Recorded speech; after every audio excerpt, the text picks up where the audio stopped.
Stand up, New York Giant fans. Before I get started, I just want to apologize. Normally I do the Knicks games. Last night it was my brother's bachelor party, and I completely forgot they were playing tonight because they don't normally play back-to-backs. I had asked Eli and Nikki to come on and talk Giants tonight, being that we got a game tomorrow. And then about 5 o'clock today, I realized we were playing the Bulls. So I won't miss a lot of Knicks games going forward. I tried to do all of those, but fortunately last night I couldn't do it today. I forgot. But regardless, we got a big game coming up tomorrow. And we've had 2 weeks now to sit and wait for the second half of the season to get underway. And of course, the New York Giants got off to a 3-6 start. Obviously, a lot of bumps in the road. They're coming up with a win against the Raiders. We'll talk about all of it in the stream. But before I get started, I'm going to introduce Nikki first, who's been on the channel before. Great supporter of mine. He's got a TikTok as well. I think he's with Fireside Giants, but he's just a great guy. Always love when he comes on. Former neighbor of Saquon Barkley. Tonight he's at the girlfriend's house. What's going on, Nikki? What's going on, my man? Glad to see you, man. Thank you for popping in, buddy. And we got Eli Rax. And if you have a Twitter account, you know who he is. Link's going to be in the description below. Great guy. Finally got to have him on the channel. Been saying that I wanted to bring him on the channel for a while. Diehard New York Giants fan, and glad that you're on the channel, man. Hey, thank you for having me, man. It's an honor to be here. Thank you so much. Let's rock and roll. Let's say hello to a couple of people in the chat. What's going on there, Michael Giovanni? What's going on Chris, there? Chris, I need 1 second. Oh, I'm sorry. You say something? I need my thing's like glitching out. I gotta pop out and pop back. Yeah. All right, I'll pop you back in. No problem, man. What's going on there, Andrew Christopher, man? What's going on there, TG Fissing? Justin in the chat, Jameson in the chat, Sean Sullivan in the chat, Donovan in the chat, Baruch. Thank you to everybody for being here. Nikki will be right back. But yeah, so let's talk. Obviously, we like to feed off the chat when we do these live streams. I like you guys to be as much a part of the show as the guys that I have on and myself as well. You guys are kind of like my co-hosts, but we're going to talk to Eli tonight. We'll start with tomorrow night's matchup. And obviously we've waited now 2 weeks, for football. The Giants coming up again, a win against the Raiders. And now you get to go up against the Tampa Bay Buccaneers in Tampa on primetime. We have lost our last 7 primetime matchups. And you're going up against Tom Brady, who has not lost 3 straight games since 2002. Now, I am not one to, I guess, get too much into statistics like that and let it impact my opinion as to what I think is going to happen in a football game. I don't think the past, in terms of things like that, really has anything to do with the future in terms of determining results. But regardless, you have to figure you're going to be getting a very motivated Tom Brady, a very motivated Tampa Bay Buccaneers team, the defending Super Bowl champions, who are going to look at this game and they're going to say, we need this game. We got to win our division. We have to compete to try to get the number 1 seed in the NFC to get that bye. So I don't think they're going to look us over. Obviously, they just lost to the Washington football team. But how do you think we stack up against the Tampa Bay Bucs? To be honest with you, man, I'm going to go with my heart first. I'm going to say, man, we stack up pretty dang well. We stack up well. The defense is playing well. You want to talk about momentum coming in, especially beating Las Vegas, right? But now we got to get this offensive rolling. And if we get the offense rolling, we could definitely beat Tampa Bay. Now I'm going to go with my mind. I'm going to tell you this. So you started with the heart. Now you're going now I'm going with my mind, right? Now I'll tell you this. This is going to be a tough game for the New York Giants. They have to prove it. If the defense play lights out, I think we can keep Brady under wraps, especially if we give him pressure. We know how Brady is under pressure. But however, I'm not sold on this Jason Garrett offense as of yet. They seem to be taking this extreme time to gel. Hopefully with everyone coming back, this can help as far as Kenny Golladay, Kadarius Toney, and Saquon coming back. However, the game plan seems to not be consistent. They always change it up. If it's an RPO 1 week, a read option 1 week, but those curls routes and etc. Golladay still didn't get in the end zone, KT, etc. So the offense is still a struggle, still a work in progress. So I'll tell you this, the Giants might have a tough time beating Tampa Bay Buccaneers. I really don't see Tom Brady actually losing 3 straight. I really don't. So your heart's saying the Giants are going to win. Your brain's telling you that exactly. The Giants are going to lose. And I get that, man. I feel that, man. And I think a lot of people's brains are going to say that. There's a reason the New York Giants are, I think it's a 10.5-point underdogs now at this point in time. I think it opened at 12. The Bucs, obviously the defending Super Bowl champions. They're at home. The one thing I will say coming into this game, if you want to look at things that may, influence it in terms of, from a positive standpoint for the Giants, they are coming up a bye.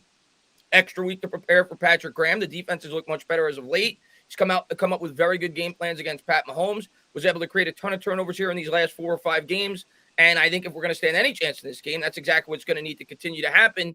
And from a Bucs standpoint, they've really been sloppy with the football the last 3 or 4 games. Brady's definitely been turnover prone. And we'll see if the defense can capitalize on that. But I'm just excited that football's back. I'm excited for this game. And I think it's going to be closer than some people may think. But yes, my heart is telling me that to pick the Giants. It always tells me to pick the Giants. My brain is telling me, obviously, that it's going to be a very challenging game going up against the Tampa Bay Buccaneers. But you never know that, you play the game, that's why they play the games. What's going on, Nikki, man? What's your thoughts going into this matchup against the Tampa Bay Bucs? Giants coming in at 3-6. I think my wallet is telling me to bet Giants, actually. I don't know. Straight up or against the spread? Straight up. For a couple of reasons. Now, I would feel better about it if the Bucs weren't coming off a 2-game losing streak, because now nobody's going to overlook you. The Buccaneers, they could be playing St. Thomas Aquinas high school football team from Florida, and they wouldn't be overlooking this team because you're right, they are desperate for a win. But I think that some of the injuries that Tampa has are big, and by big, I mean like really big. Like Vita Vea, that's huge because he's arguably the best player in that defense this season, at least over these past 4 or 5 games.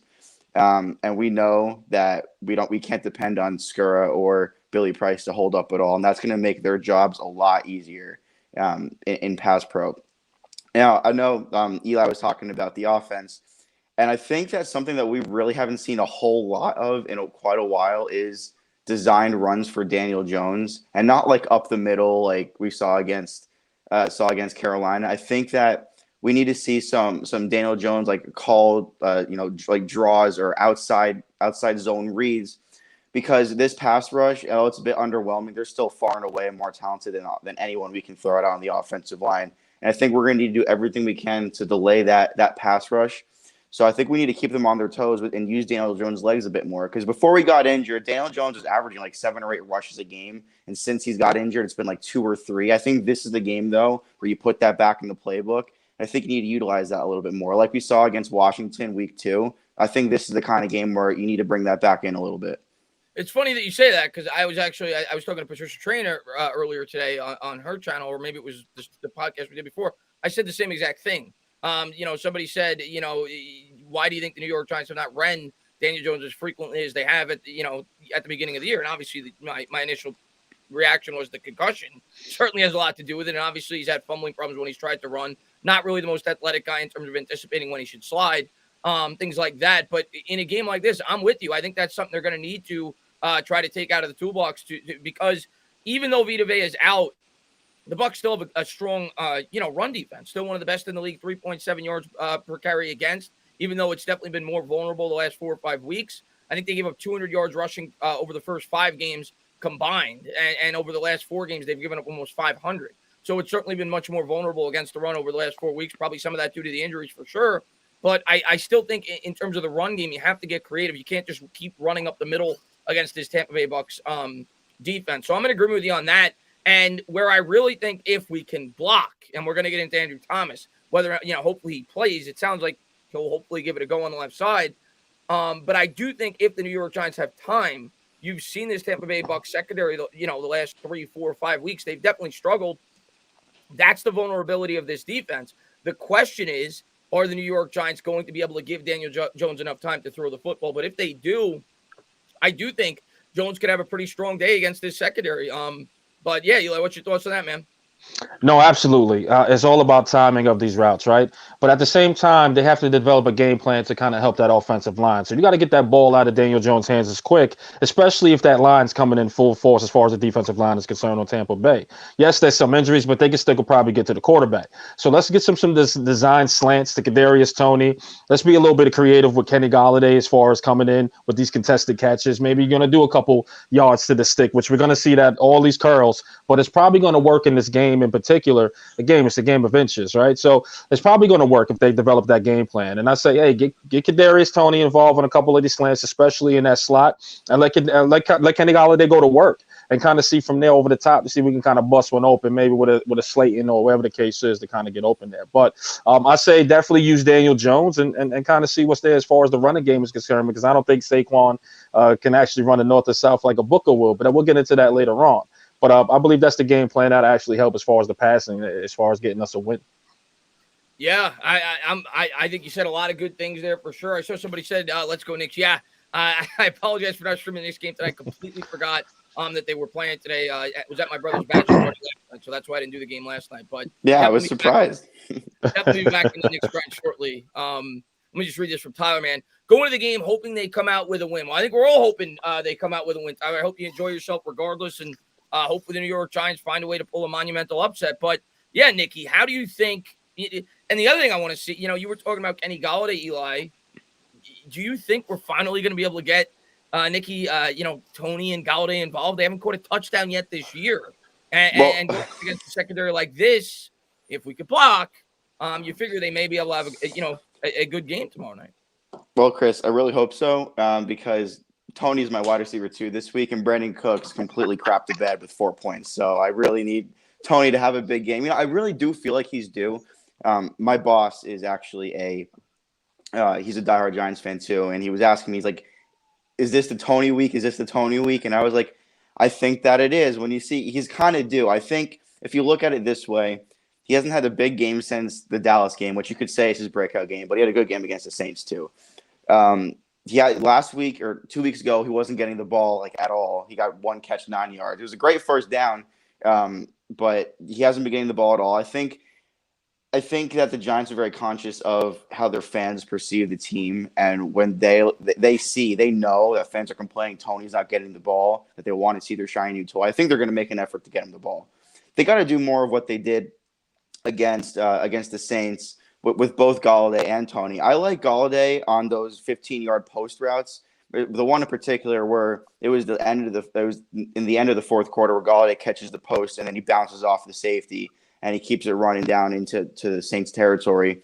Like those are the routes where he wins. When his only 2 catches against the Raiders were those 15-yard post routes where he just boxes out whatever DB's in his way, and he just gets that ball. His big catches against the Broncos, like that's what he does. We need more of those.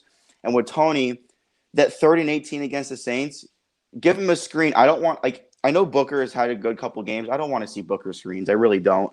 Get Tony the ball, because the philosophy behind getting somebody like Booker a screen or getting somebody like Kyle Rudolph a screen is, the defense isn't expecting it. Well, they're so slow that they're going to have time to react for the thing they're supposed to be not expecting.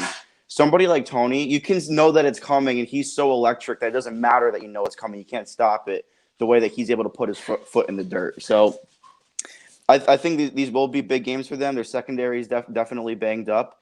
And, man, Daniel Jones really has to put together this week, because these past 2 weeks as a Giants fan have not been good, even though we haven't played, because these NFC teams keep winning. These NFC underdogs that are in the hunt, they're winning. The Giants need to start winning right now. Yeah, let's talk about that real quick. Obviously, the Giants were fortunate today that Tyler Huntley decided to become Lamar Jackson on the last drive, and the Ravens did pull out a win against the Bears, so the Giants now are the 5th and 6th pick overall. Hopefully, by the end of the year, we're 1st and 32nd. But right now, the Giants are picking 5th and 6th if the season was to end right now. So, yeah, let's take in terms of the impact around the league. As crazy as it may sound, and I will never root for the Eagles, ever. And they're definitely a better team than I thought they would be this year. I'll be the first to say it. And I'm really looking forward to the game next week when we take on the Eagles. In a way, you could definitely argue that benefited the Giants today, because the Saints coming in were the 6th seed. They dropped now to 5-5. So that, brings them a little bit back to the pack. The Eagles are 5-6, and we still play the Eagles twice. So we kind of control our destiny there with the Philadelphia Eagles. The Vikings, though, unfortunately got to win against the Packers. So they went to 5-5. So if the Giants were to win tomorrow, which is obviously a huge stretch, they'd be a game back, but obviously they'd be in the thick of it with a lot of other teams. But I think you'd be hard-pressed to find a team, and again, I'm not picking us to go to the playoffs, but I think as a Giants fan, what I'm hoping for down the stretch is we play at least some meaningful football, and maybe if some things fall our way, maybe we get lucky, we sneak in, whatever it may be. But I think you'd be hard-pressed to find a team when you look at our final 7 games that play a less challenging schedule. I mean, outside of the Dallas Cowboys, I don't think we play a team over 500. I think the Chargers are 500, if I'm not mistaken. The Bears. I think they're 5-4, if I'm not mistaken. All right, so they're a game over. The Bears are under 500. The Eagles are under 500. Washington's obviously under 500. So Dolphins. So we play a winnable schedule down the stretch. So we'll see in the NFC. I got to tell you, Chris, the Vikings. If I had to bet right now, I'd say they're going to end up being the 7th seed, and I'm the most optimistic Giants fan that you will find out there. That 28 I thought that before the year started, so I agree with you. I had the Vikings at the 7th seed. Yeah, so I mean, even the 2018 season, Saquon's rookie year, when the Giants were, what were they, 2-6 at the halfway point in the season. And I remember drawing out and mapping out like the Giants' path to the playoffs. So every single team, every single week, who needs to win to do this, and the Giants need a loss from this team, that kind of thing. But right now, I think that the Vikings, I think they're starting to figure it out. I think it started last week when they pulled off the upset over the Chargers, and then coming out today and beating the Packers. I mean, they're starting to figure it out because they've been in every single game this year that they have played, and they've been tight losses, like 3-point losses, like over and over and over again. They're starting to figure it out, and I think that they might start to get hot. I mean, they're already they're at 5 wins. I mean, 3 or 4 more wins, and like they're in. They got it. 8 wins is getting you in this year in the NFC. Yeah. Absolutely. They're on it. They just beat Justin Herbert and Aaron Rodgers. Like they're figuring it out. Yeah, no, I'm with you, man. I thought the Vikings would be the 7th seed this year. Actually, that was, I guess, one of my bold takes because I don't think a lot of people had them going to the playoffs. But I'm with you. I thought they had a pretty good young team, and they are starting to find their stride. But, well, you know, all we can do is worry about the game tomorrow night. And then if we win tomorrow night, then I'll start to at least look at that in terms of having, you know, at least a moderate possibility of playing football that maybe could get us into contention. Dave, man, thank you very much, man. Odds we see Isaiah Wilson tomorrow. I'd almost forgotten about him. Yeah, I don't think we're going to see him tomorrow, Dave, but what I'll say is from what I've heard, it sounds like he's been making strides in practice and things of that nature. Andrew Thomas talked about him, and it sounds like they're playing him at the guard. What do you guys think about that?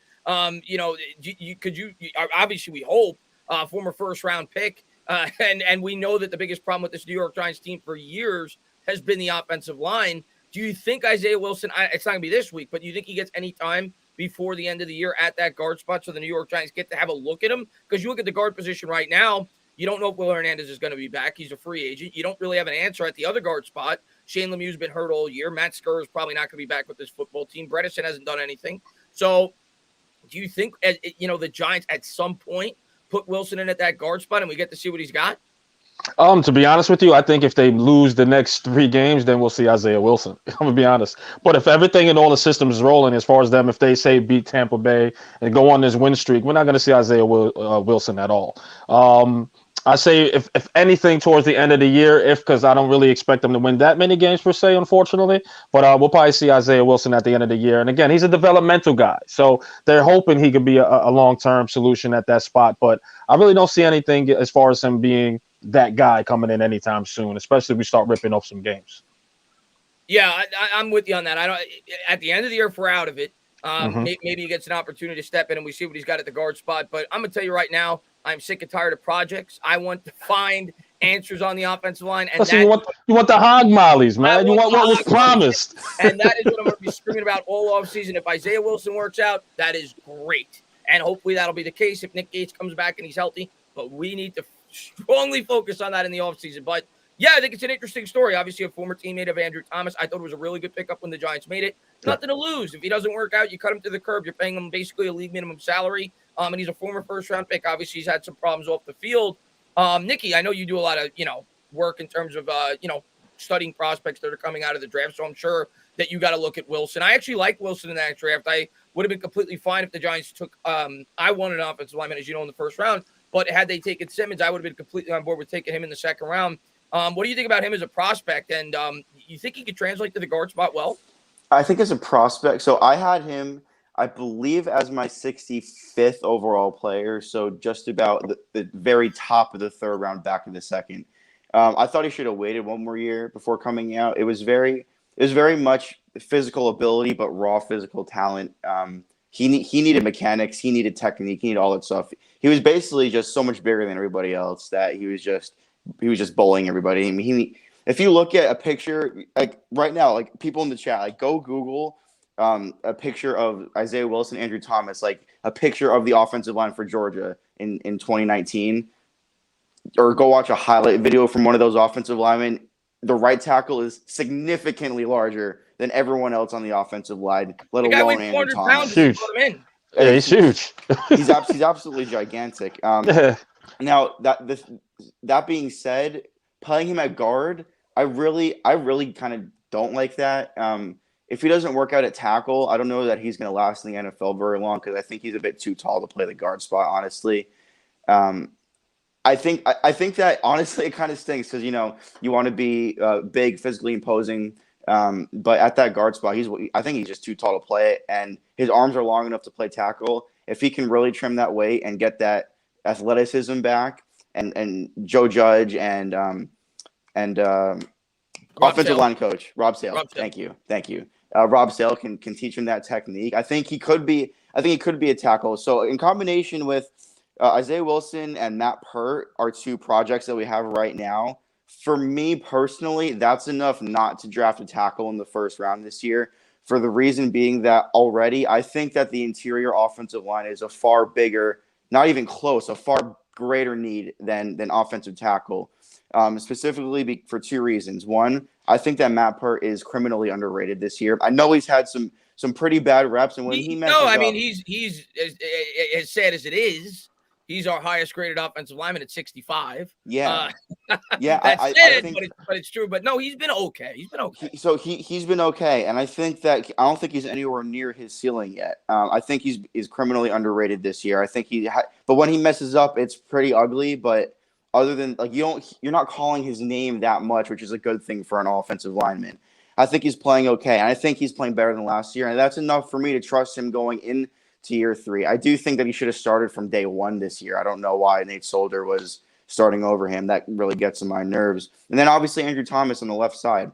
And in my opinion, there's no tackle other than Evan Neal in this draft worth taking top 10.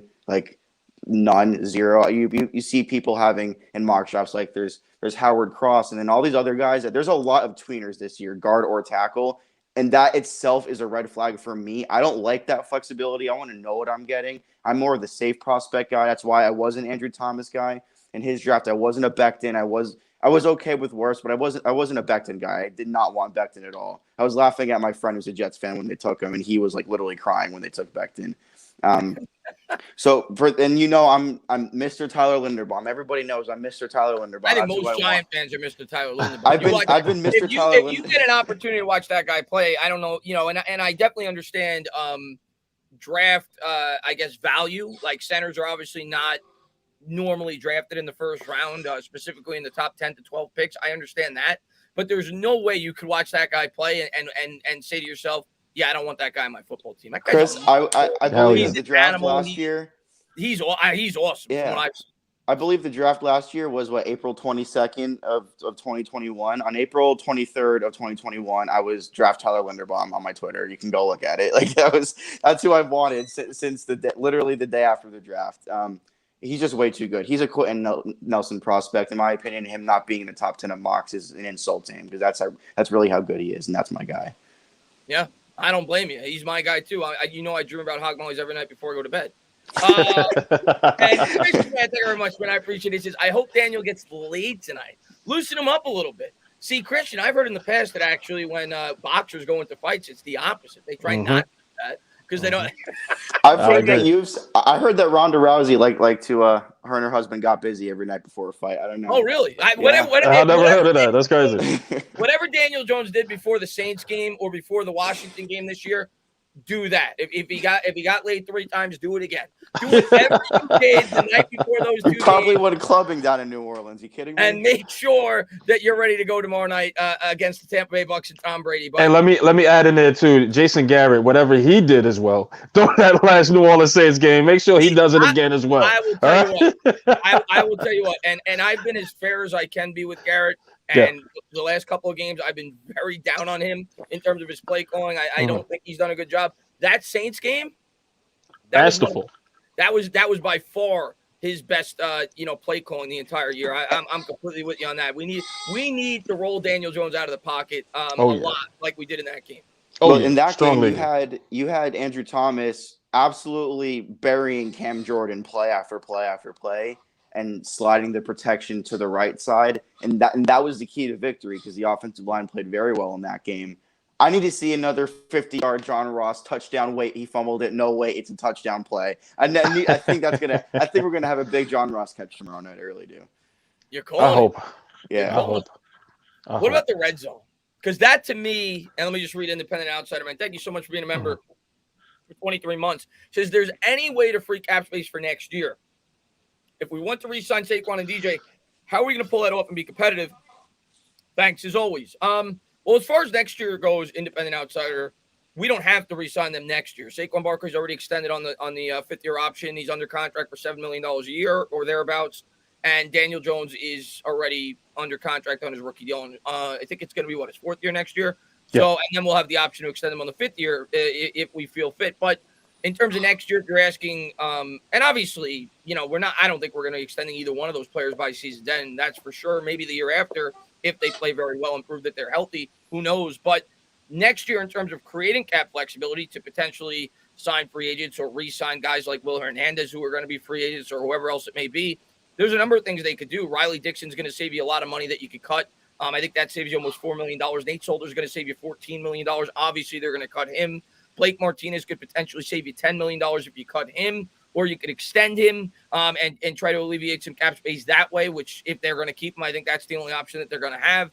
Bradbury could save you a lot of money if you elect to do something like that, but there's things that they could do. There's always things that you could do as an organization. The one thing that I really don't want to see the New York Giants do in terms of their cap space next year is do what they did this offseason. This offseason, it was understandable due to the fact of the pandemic and the salary cap was shrunk.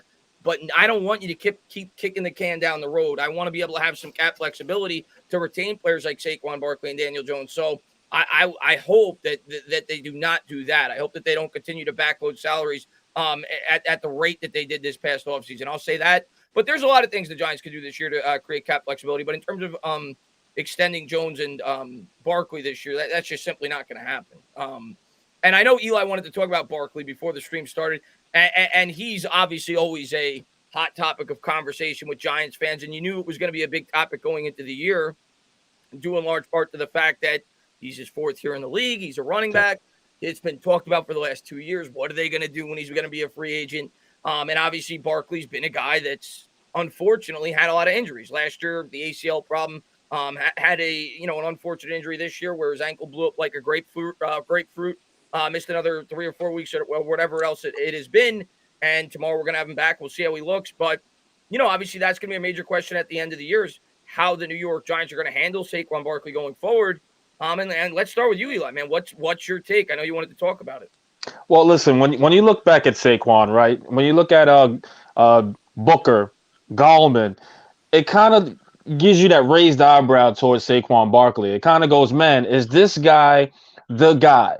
Because we've seen success from Gallman, Booker, behind a porous, did I say that? Forgive me. Offensive line. That was good. Offensive line that just haven't been playing well all year. And we've seen Booker get 99. We've seen Gallman have that same success. So a lot of Giants fans will start to be like, wait a minute. Is Saquon Barkley the guy that's going to have that Hall of Fame career touched by the hand of God, as our GM would say?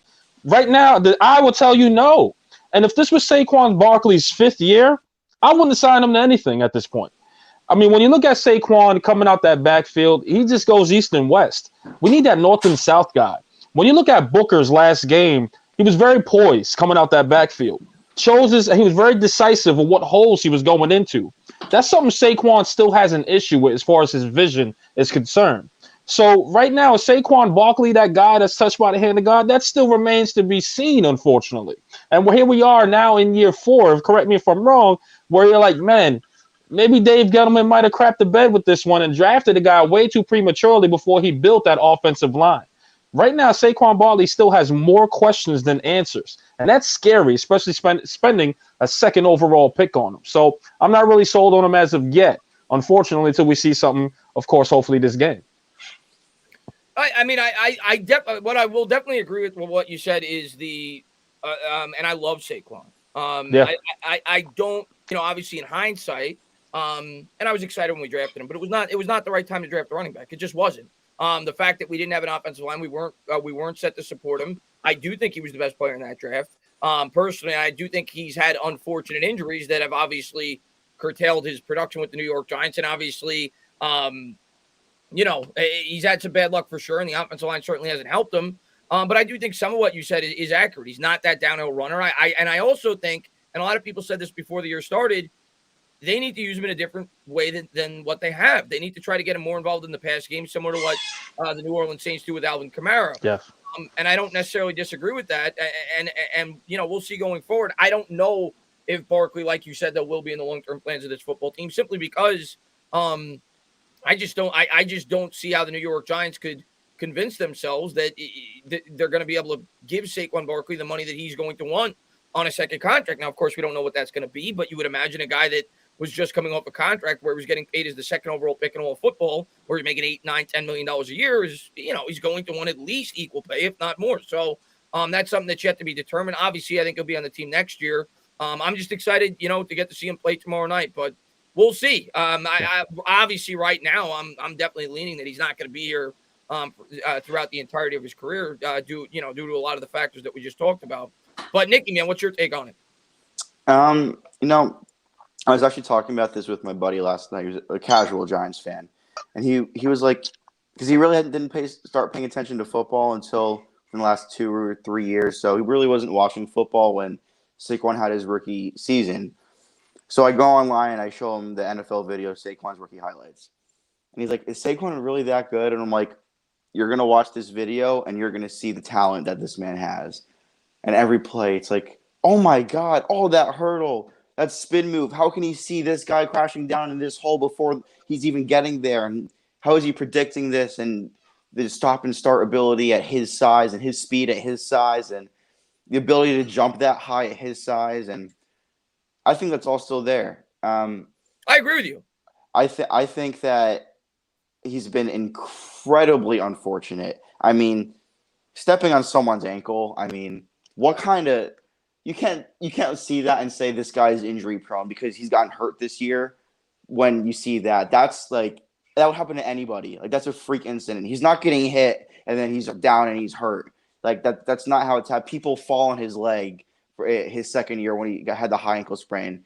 The linebacker just fell on his leg and his foot twisted. Like that's a freak accident. The torn ACL. It's just a foot positioning. He's not getting hit and getting hurt. And I think it's incredibly unlucky. And I think that the Giants know that. I think that they know that. I've just had this gut feeling since the summer that I super shouted it to you like last week. I have a feeling that the Giants will keep Saquon Barkley, and I think it'll be on a deal something like 3 years, $30 million, 3 years, $35 million, something like that. I think they will for 2 reasons. I think deep down, John Mara regrets trading Odell for 2 reasons. One, the first reason is that Giants ticket sales took a major hit after they traded Odell. Did they? Yeah, they did for that one season. Imagine that the Giants always sell out no matter what. It was the lowest point I believe since 2002. I want to say that it was, and I think Mara likes to listen. Money talks. I think he knows that. And the other thing is something that stuck with me forever when they trade Odell's when John Mara was in his press conference after the Giants traded Odell. And he had said that one of the hardest things he's ever seen in his life was his grandson looking at him and crying and saying, "Why did you trade Odell?" when his grandson walks up to him wearing an Odell jersey. I think because I believe that John Mara is just as big of a Giants fan as you or I. He knows how much Saquon's loved by the fans. Saquon does a lot for the community. And then the flip side of that, Saquon side of it is his family, his extended family, his immediate family, everybody's out here on the East Coast in Jersey and Pennsylvania. He's from New Jersey, originally from New Jersey. He committed to Rutgers and then backed out and then went to Penn State. He has all these TV deals with all these commercials, and he has his money. And I think he would take a $30 million deal over 3 years. I really think he would. I think he loves this team. He's so close with other players on this team. I think he feels that the Giants are his home. I think the deal's going to get. Listen, man, I want it to work out. There's not a Giants fan, probably more than me, that wants it to work out because he's the type of guy that I want to be the leader of the football team. He's a class act. He's a damn good football player. I don't care what anybody tells me. I'm not going to change my opinion on that. Does he have some things in his game that I wish were better? Sure, but you can say that about so many players. Well, to Eli's point earlier, how and a lot, not just Eli, I'm not trying to call you out, man, just a lot of Giants fans on Twitter recently have been look at Booker stat line this week against the Raiders, stat line against the Chiefs. Well, I'll also have you know is that over the past 3 or 4 weeks, the Giants offensive line and even something just as simple as PFF grades for run blocking have gotten so much better. And on top of that, the Chiefs and the Raiders both had really horrible run defenses leading up into when we played them. And I think, but even still, the offensive line run blocking had improved significantly. Where that first big run, the first quarter, where Booker runs up the middle and then breaks left, and it's safe. The single highest safety tackles him. Like it's a touchdown for Saquon. Like the offensive line, the blocking has been so much better for Booker than it was for Saquon. Saquon never got to sniff any kind of blocking what they're trotting out there now, and it's still garbage what they're trotting out there now. I don't think Saquon's had a fair chance at all. Hey man, I want Saquon to work out, and we'll see. You know, I think he's got a lot to prove in terms of being able to stay healthy and regaining his rookie form before the New York Giants personally think about extensions. Because as much as I love Saquon, you know, you also have to think about what's best for the football team in terms of financials and salary cap implications and everything else. But I think it's a question that we're not going to have the answer to by year's end. I think he's going to come back on the 5th-year option, and they're going to see how he plays during that 5th year, and then they'll come to their decision about whether or not they're going to. Sorry, I didn't mean to interrupt you. No, go ahead. You had said something earlier about something specifically that reminded me of getting the ball to Saquon more in the passing game, and when you had mentioned the red zone and how do we get better in that area. Like even like in 2018, our red zone offense was much, much better. I think we were top 10 in red zone offense in 2018, and if I'm not mistaken.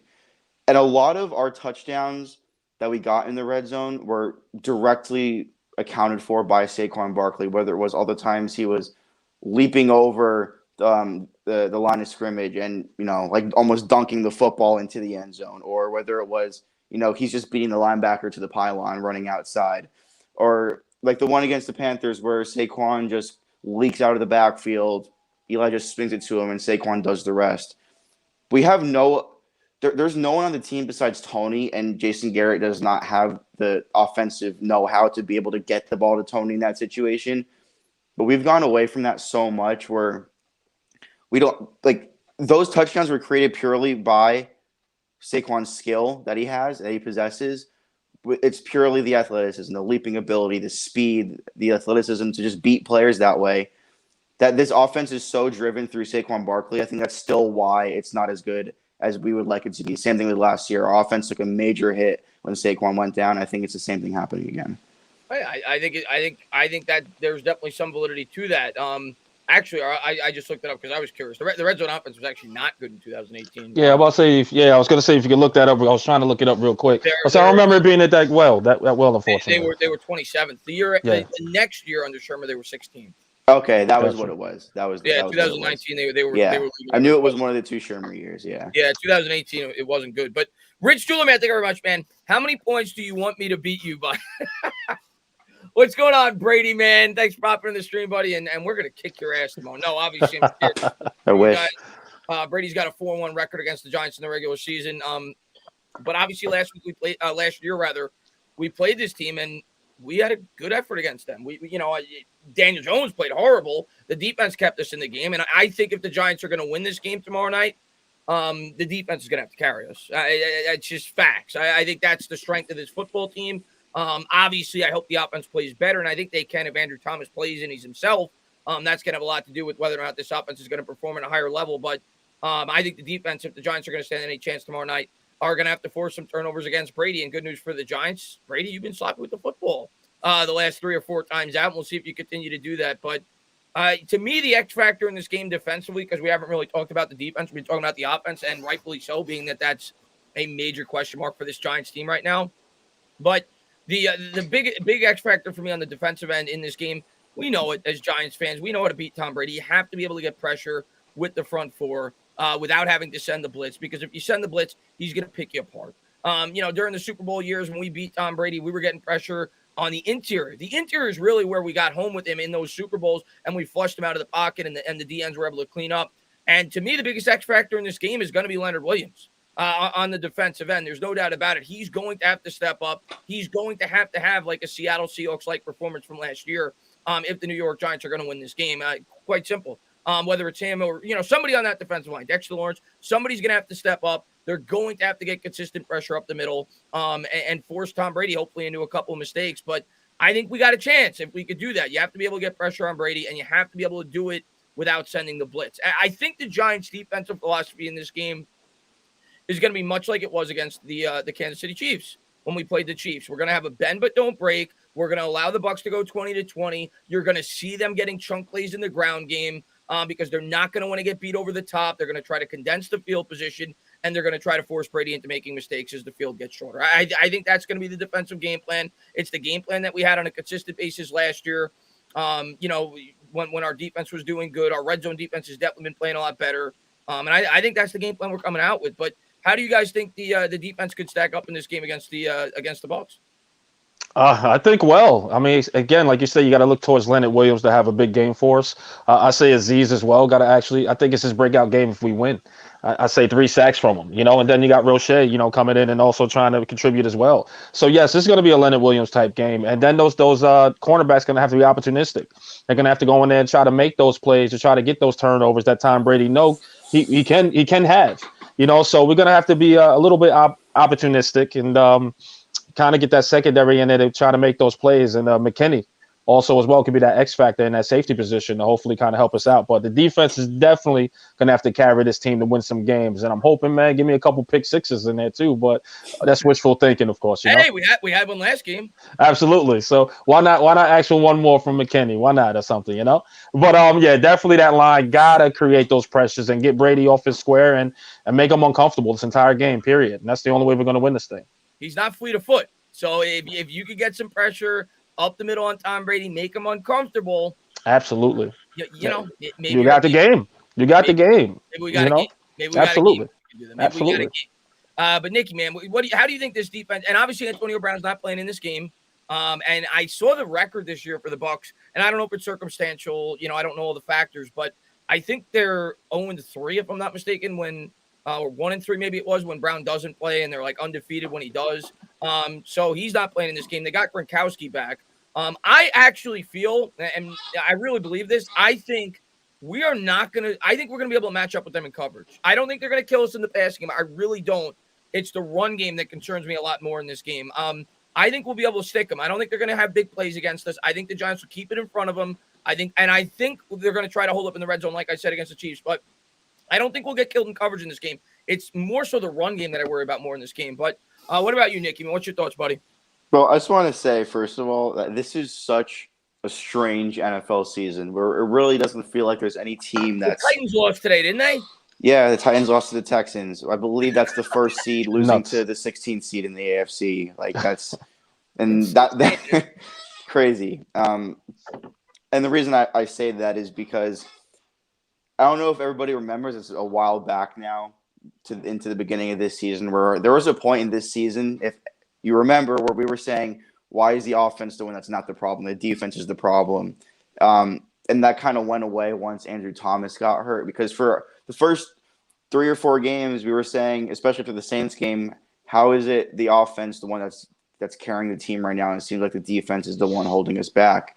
And I think that now that the defense is hot, if the offense can get back to what it was, like it was in the Saints game or the Washington game, I think the team can start to put it together and start to go on a run with Andrew Thomas coming back, of course. Now, against the Bucs, I think it's really huge that Dexter Lawrence recently over his past few games is really starting to come along. And not just, pass rush-wise, but he started the year off slow, especially in the run defense department. I think he's really starting to pick it up recently, and we've seen it as Giants fans that you get that interior pressure on Brady and he gets rattled. He starts to get frustrated and he starts forcing the ball.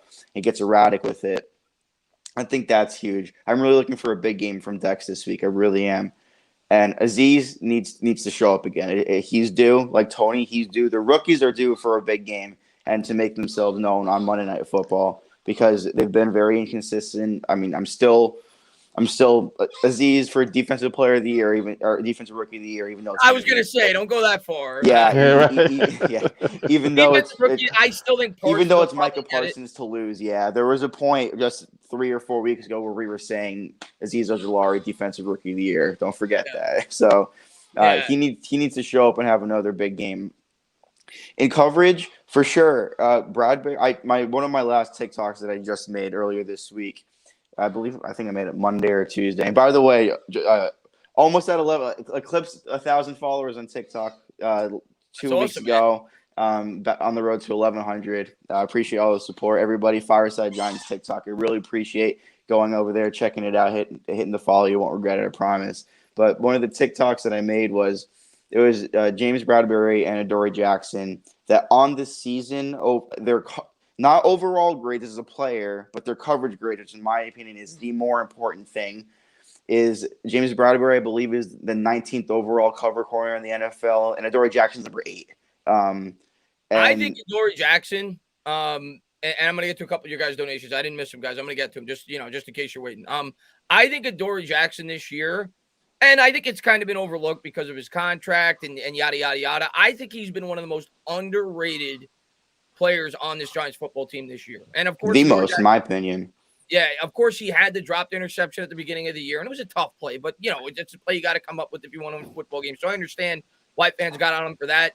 I think Dory Jackson has been fantastic. The job he did against Tyreek Hill, every week it seems like he's had good coverage. And I actually think that signing's worked out. That was an all-pro game from Dory Jackson, the Kansas City game. That was unbelievable. And and one other thing, if you take into account, how everyone was getting on James Bradbury in the beginning of the year, the Washington game in particular, how he was letting up catch after catch. I mean, Terry McLaurin ate him up for dinner. But if you take into account those first few games from James Bradbury, and right now at this point in the season, he's the 19th highest coverage grade. That's factoring in those horrible games he had in the beginning of the year. He's been just as good as Dory Jackson over the past 4 or 5 games. I mean, he's been locked down.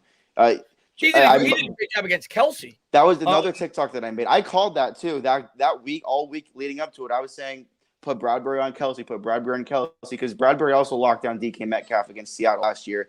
He just does well with those bigger receivers. So the two of them over the past 3 or 4 weeks have been the best tandem in football, in my opinion. I mean, they've been just locking people down. Yeah, totally agree.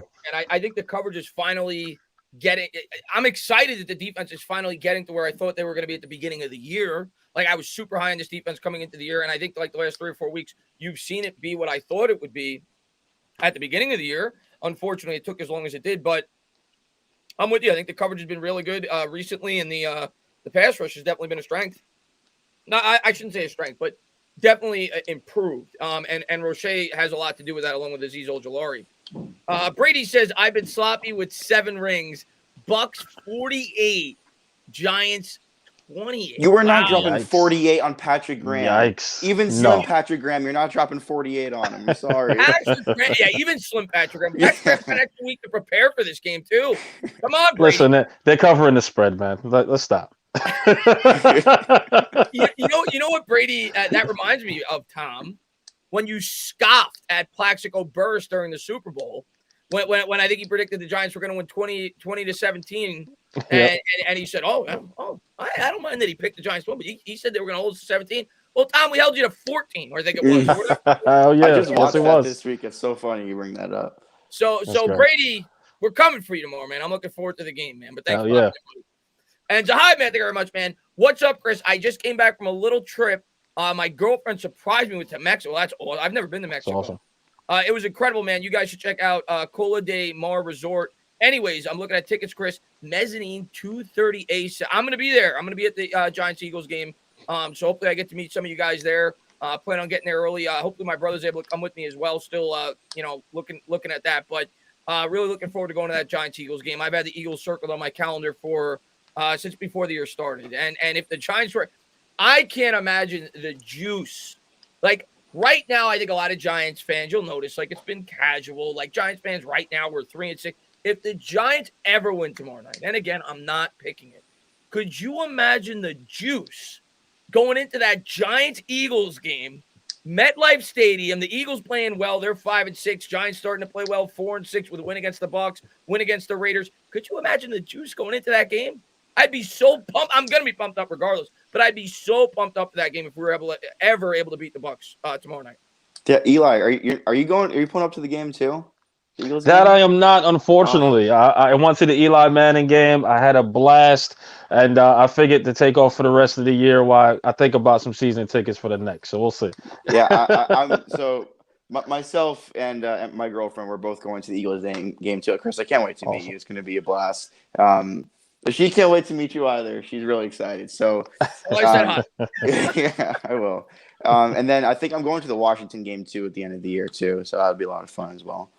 That's awesome, man. Awesome. Hopefully that game means something. Yeah. Hopefully it doesn't mean something. Hopefully we already clinched the playoffs. Well, the last Giants win that I had ever been to was the Lions one in 2016. That was the last win that I go to 2 games at least every single year. And this year in 2021, I was at the Panthers and I was at the Raiders game. So now I've seen 2 wins. It's like there must be a full moon that's going on for like a whole month or something because that's just not how it should be. But I'm not complaining at all. No. I'm really the last Giants game I went to. Obviously, I didn't go last year because of COVID. The last Giants game I went to was the Jets game. Jones had a great game that day, but obviously, and Slayton had a big game that game Slayton too. I think he had 2 touchdowns, like 150 yards or whatever it was. But that was the Saquon like 1 yard on like 16 carries, wasn't it? That game. He still wasn't himself that game coming over the for sure. Injury. But yeah, I'm really looking forward to it, man. I'm pumped up, man. The best Giants game I've ever been to, ironically enough, is a loss. It was the loss against the Green Bay Packers in 2011 when the regular season game. Yeah, 38-35. Oh, wow. That game was incredible. And the Giants got hosed at the end of the game with a horrible call by the referees. Otherwise, they would have won. But it was so reminiscent of the loss that we had against the Patriots by the same score when we won our first Super Bowl. And I left that game saying to myself, and again, you guys, I'm an optimistic guy, but I left that game saying to myself, you know what? This is something to build off of. And I actually got a good feeling leaving the stadium that day. I'm like, this team might be starting to get something. That's actually my favorite Giants game I've ever been to. Obviously not at the point that we lost, but when I got home and got to digest it. And that was a really important game that season. Sean, man, thank you very much, man. Why is Tom Brady in here? Brady, your daddy Eli said it's Oh my gosh, that's great. Sean, my man. Shout out, Sean. Man? Thanks for popping in the stream, man. I'm going to feed up the chat, man. Anything that you guys want to ask. How's the Giants' run defense? Christian Colon said. It's not very good. I don't have the stats in front of me. I'll pull them up right now. But this year, the Giants' run defense has been not good. Not nearly as good as it's been in the past. At least that's the feeling I get. I haven't really looked at I think there's a pretty explainable reason as to why it's not as good as it was last year. I do think that this year – I do think that this year we're not really dropping a safety into the box nearly as much as we did last year. I think that we've been playing this over the past few games, and you could think about it. I mean, these offenses we've gone up against, like the Chiefs and like the Raiders, who are at the times we played them like the 2nd and 4th most proficient offenses in the NFL in terms of throwing the ball. I think we've been playing a lot of 2 deep safety, and that's been leaving us vulnerable in the run, even though especially the Chiefs game. Yeah, and even though we've been getting gashed a little bit in the run game, it's not like a team is rushing for 200 yards on us. So Patrick Graham is willing to take that hit to sacrifice the big play over top, I think is what's going on. Well, that's that bend and don't break philosophy that Patrick Graham has. Of course, he's going to let you gash on the ground game, but you can't score. You know what I mean? So exactly. I'm not mad at that. I'm not mad at that stat. 1 for 6 in the red zone on the Raiders game. Yeah, I'm looking at it right now. They're 25th in terms of yards against on average. They gave up 4.5 yards per carry, and they're 25th in yards against. So yeah, the run defense and some of it is definitely by design, but it's not been good. Now where we have gotten really good is we've gotten back, like you guys were just saying, to the strength of this defense last year, and that's the red zone. And we were horrible the first 3 or 4 weeks. We're now 7th in the league in that category. So we have really taken a big jump in the red zone. A lot of that had to do with the last game against the Raiders, where they got there 6 times and they only scored 1 touchdown. So I will say though, I do think that when I was watching something today on NFL Now, and they were talking about the best defenses in the league and how that they rate them when the rankings go up on the NFL's website. They go by for defensive rankings that's really in yards per game is what they count for. To me, I don't care. That doesn't mean anything to me. I want to know how many points you're scoring on me. And over the last 3 weeks, the Giants have allowed the least points, the lowest points per game but per any team in the NFL at 13.0 points per game. So I think it was like the Packers, Broncos, New England, and Seattle, and the Giants were alone at 13.0 at number 1 over the last 3 weeks. That's what's important to me. Yeah, I mean, if you look at the Giants games over the last 3 or 4 weeks, I mean, I'll pull up the scores right now. I mean, like you just said, with the Raiders, we held in check only 16 points, 20 points against the Chiefs, but it was really 13, in my opinion, because Jones handed them a touchdown there on like the 6-yard line or whatever it was. And the Panthers, we held to 3 points. So, and you're not going up against horrible teams either. The Chiefs obviously have a pretty good offense. The Raiders have a pretty good offense. They're all playoff, at least borderline, but all playoff teams pretty much. I mean, people scoff at the Panthers, but I mean, you still held an NFL team to 3 points. Like that's something to be proud of. Patrick Mahomes put up 5 touchdowns on Monday night or Sunday Night Football last week? And at the time, the Raiders had the 3rd or 4th best offense in football when we went up against them. So it's nothing to be like, oh, it's because we went up against poor competition. No, it was good competition. Playoff team. Yeah. And listen, and think about it, Sam Darnold too. Like everybody was like, "Oh man, it was the Jets the entire time. They were crowning him king." And next minute we held him to 3, and you're like, "Oh, what's Sam Darnold? We thought exactly what we expected." Like, no, you give the Giants credit. Yeah, give the Giants credit. You know, like they drew up a damn good game plan. You know, shout out to Graham. I was thinking about this today, and this is how crazy this season's been, right? You guys. I think one of you guys said earlier. It's been a season where you've seen a lot of surprise wins, not just with the Giants, but in general in the league. I was thinking about this today. Since Pat Shurmur came on with the New York Giants in, 2018, right? I'm going to say this, and I think I'm right. I think there's only been 2 wins that have been more impressive since 2018, since Shurmur started. There's only been 2 wins. Maybe I'm wrong. Maybe I'm missing a game that have been more impressive than the 3 wins that the New York Giants have had this year. And that's the Chicago Bears game. When Barkley went off in that game, he carried us. And, of course, the Seahawks game last year. But the 3 wins we've had this year are probably more impressive than any other win outside of those 2, going all the way back to the start of Pat Shurmur's tenure with the New York Giants. I agree, man. Like these 3 games were exciting. Like these were like, oh, we're not going to win these things, and next minute we freaking won. You know, even the Seahawks game, we ain't expected to win that one when Colt McCoy kind of carried the team as well. No way, we're going to win that one. No way, and we actually won. So I guess you could kind of put that in the same box as these 3.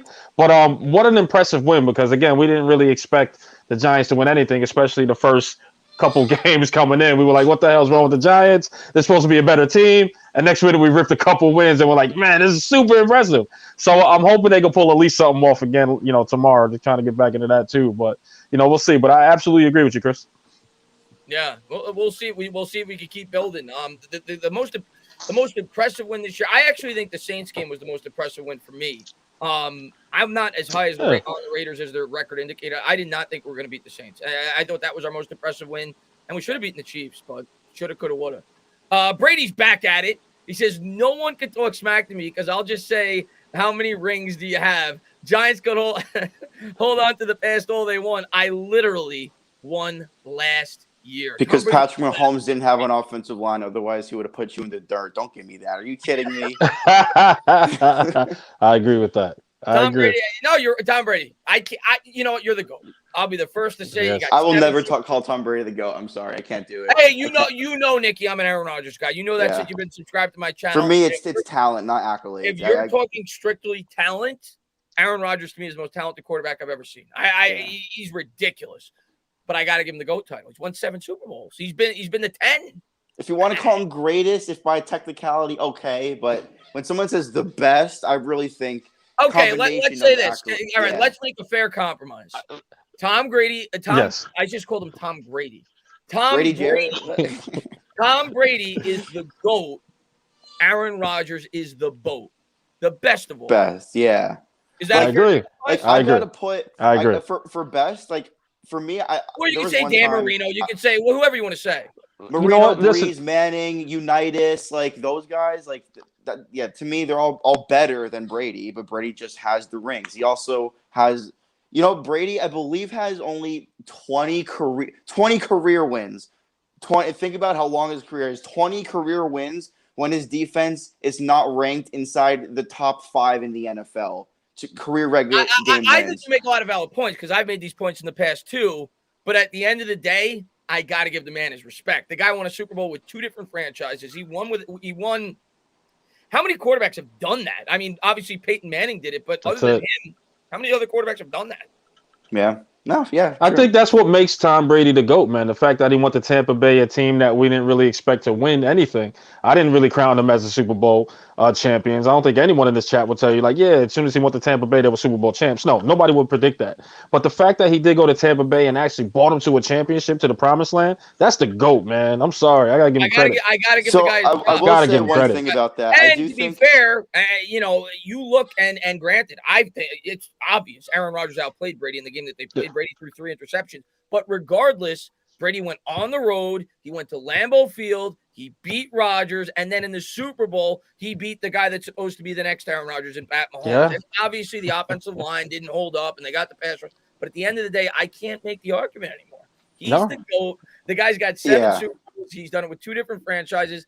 I got to give the guys props, but that doesn't mean tomorrow night we can't get pressure on him and we can't force turnovers, and we can't find a way to win this football. I will say I've definitely been warming up to the idea of being able to possibly maybe admit the fact that I would call Brady the GOAT, but I digress. I will say that I think people in the media, particularly Skip Bayless, have kind of shifted the narrative a little bit and been a little bit sly in the fact that he's going to Tampa Bay. They're perennial non-playoff teams. I think that's kind of BS because when Brady went there, they already had the line. They had Chris Godwin and Mike Evans and O.J. Howard and Cameron Brate. Ronald Jones was already there. Brady brought in Fournette, Antonio Brown. Who else? Brady's not a stupid guy. Yeah. No, definitely not. I mean, don't forget, still got Brady's Davis was already there. I'm a big movie guy. Yeah. I'm a big movie guy, Nicky. Yeah. And I equate Tom Brady to Tom Cruise. Tom Cruise is not a stupid guy. Tom Cruise knows the right scripts to pick, and he knows those movies are going to make a lot of money. Tom Brady saw the Tampa Bay Bucs, and he said, Bruce Arians, great offensive scheme. They got weapons galore. They've got an emerging offense, and all I have to do is not do what Jameis Winston did and throw 30 interceptions, and I can go there and I can win a lot of football games. He's not dumb. It's the same thing Peyton Manning did. Peyton Manning knew if he went to Denver with all the weapons they had over there, they had Tim Tebow throwing him the football. He said, I go over there with that defense, we're going to do good things. Yeah, so, Chris, it's so funny because you cannot find many rosters in general that are better than the Buccaneers roster when Brady went there. But find me another team that could only go 7-9 with their quarterback throwing 30 interceptions. Are you kidding me? That many extra possessions and drives the defense has to deal with. They went 7-9 with their quarterback throwing 30 picks. Like, that itself is impressive. They already had Levante David. They were already drafted Devin White. They had JPP. They had Carlton Davis and Sean Murphy Bunting and Jamel Dean. Like they had all these players already, and the fact that people say they weren't a good team before Brady got there, they got there, and now they win the Super Bowl. That's where I can't get on board. No, I mean, listen, they still had Antonio Brown. They still had to go out and get Gronk. They still had to go out to get the guys that know how to win and how to play the games over the top. So I won't say that they were a complete team. Listen, without those players, Antonio Brown, etc., I don't think so. I don't think Mike Evans can carry that load because he was dropping passes left and right. So I just don't know to say like, all right, I don't think so. Tom Brady's the GOAT. I guess if we try to get more words out. That's what I'm thinking. That's what I'm thinking. You know what I mean? I'm with you, man. Like Michael Jordan, for example, is the clear GOAT in basketball. It's not even all time. But you could at least argue that he may not be the most talented player who ever lived. The guy didn't even initially make his high school basketball team. The guy worked his ass off, much like Tom Brady had a great work ethic. Yeah. The guy won. So you have the people who say LeBron or Wilt Chamberlain or somebody like that. You got to cave in, man. You got to accept reality. I've done it myself, and Tom Brady's the GOAT. But tomorrow night, he ain't gonna be. He's the GOAT, but he ain't the GOAT, Chris. I'm gonna use that. Steve, man, thank you very much, man. I'm staying up to watch the game tomorrow, even though I have to work at 6 a.m. Tuesday. A win would really make it worth it. Love your channel, by the way. I appreciate it, Steve, man. Thank you so much, man, for popping in the stream, man. And thank you for all the support, and hopefully you go to work in a good mood, and hopefully the Giants get you a win on primetime for the first time since 1926. Sean, man, thank you very much, man. Tom, no one here isn't saying you're not great. Knowing that just makes us feel better to know you are Eli's little boy. Hey, man. You know what? Tom Brady himself will say, yo, that Eli Manning always played when Tom Brady was in his face. So shout out to Tom Brady was definitely giving Eli his credit, man, for sure. Hands down. There's no denying it. There's no denying it, man. Eli Manning, the run that he went on over those two, you could say what you want about Eli Manning. You call him doofy, you could call him goofy, you could call him average, you could say he had a 500 record, which to me is nonsense. You shouldn't judge quarterbacks based off the record. It's a team sport. Agreed. You know, Warren Moon has a losing record if you include the playoffs. How was he? So that's the take I have. That's the take I have on that. But Eli Manning, when it was crunch time, you look at he has a laundry list of quarterbacks that he has knocked off on the road in big games. Tom Brady is two of them. He knocked off Aaron Rodgers, the guy we were just talking about. He knocked off Brett Favre. You're talking about three of the top 10, 12 quarterbacks in the history of the sport. That's 4 playoff games on the road, 2 at a neutral site, 2 on the road. Nobody could take that away from Eli Manning. And when it came to the big game, it's Eli 2, it's Brady 0. Joshua, man, thank you very much, man. He says, did you think Logan Ryan is a big loss or can Julian Love pull his weight? Yeah, this is a very interesting topic. We should have talked about this when we were going over the defense. Obviously, he's going to be out due to COVID. And Logan Ryan is here's what I'll say, Josh, and thank you so much for tuning in the stream. Here's what I'll say about Logan Ryan. I think what the Giants lose when Logan Ryan's not in the game, even though he's going to be on the sideline, is his leadership. He's obviously probably the biggest leader of this football team. He's a captain. But in terms of a production standpoint, I don't know. Logan Ryan's definitely made a couple of big plays in terms of forcing fumbles this year. He's a headsy player. But in coverage, to me, he's been somewhat underwhelming this year. I don't think he's been as good as he's been in the past. And I look at least last year, and I look at Julian Love. I think Julian Love could step in. I'm not going to say we're not going to miss a beat. Like, I'm not trying to disrespect Logan Ryan, but I think Julian Love could step in and not, let's put it this way, not embarrass himself. And I think he's more than a suitable replacement. It's why his name's Duct Tape. It's why I thought he was a very valuable player before the season started, because he's a guy that could at least give you satisfactory play at a number of positions if somebody ultimately goes down. Unfortunately, Logan Ryan's not going to play this week, and I think he could step in and get the job done. I'm not going to say he's going to play flawless. Don't expect a Xavier McKinney type game from 2 weeks ago, but I don't think it's going to hurt us too much in terms of a production standpoint. The leadership aspect I worry about a little bit. Well, Chris, it's kind of interesting because, first of all, I want to say that Julian Love pick, when we made it, I was really excited. I had him as a late second-round prospect, and I think he's somebody that when we have injuries in the secondary, I don't know why we don't use him more in a man coverage situation, because he was an outside corner that was the runner-up to DeAndre Baker for the for what is it, the not Bolitnikov, that's receiver. It was the Thorpe Award for best DB in the nation. I think that Julian Love mentally will be there and be ready to suit up and take place for Logan Ryan. I think that he's a hard worker. He's a good kid. He's going to put his heart and soul and put it out on the field. The thing that worries me is the communication aspect, because Logan Ryan really ties that whole thing together down in the back end. I mean, he's really the bow that ties all the DBs together, and he's the leader of that secondary. Him and Martinez would be the two guys that you – and obviously so that's the communication aspect of it, where you don't have Julian Love, who's in there for the majority of the game, that knows all the right calls, or might know someone's tendencies on the boundary, or might have a tell for one of the corners outside and be able to just tie it all together. I think that he'll be able to do his job, but somebody at corner might be assuming that this is taken away, or that they're getting help from this side or for this route from the safety. When it's Julian Love, they might be expecting it, but when it's not Logan Ryan, like they're gonna miss a beat a little bit there, as I'm trying to say. Like, just they don't have as much comfortability playing with each other. Yeah, to piggyback to both of you guys, you're absolutely right. Don't forget, Logan Ryan came in and he was the green dot on some of those, calling those defensive plays as well, behind or in front of, whoever the case is, the linebacker. Forgive me, I forget his name, but they usually use Logan Ryan to call some of those defensive plays. So absolutely, they're going to miss that leadership role coming from him. But at the same time, I think Patrick Graham will set Julian Love in to have a couple plays in there as far as for success. But at the same time, it's nothing like Logan Ryan in that backfield. I agree with you guys both. He's definitely will be missed. Will be a takeoff for sure. Yeah, and Chris, he's one of the leaders of the defense.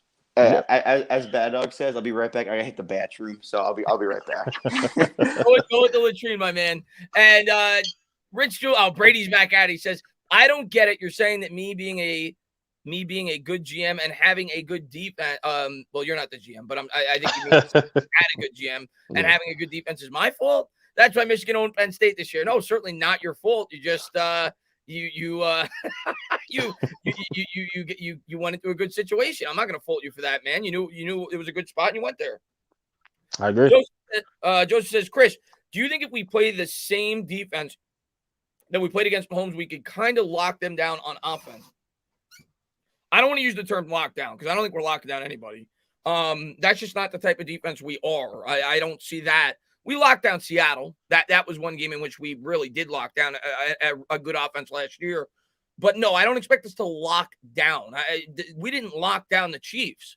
We did what we did very well last year, which was bend but don't break. We forced turnovers. We forced mistakes.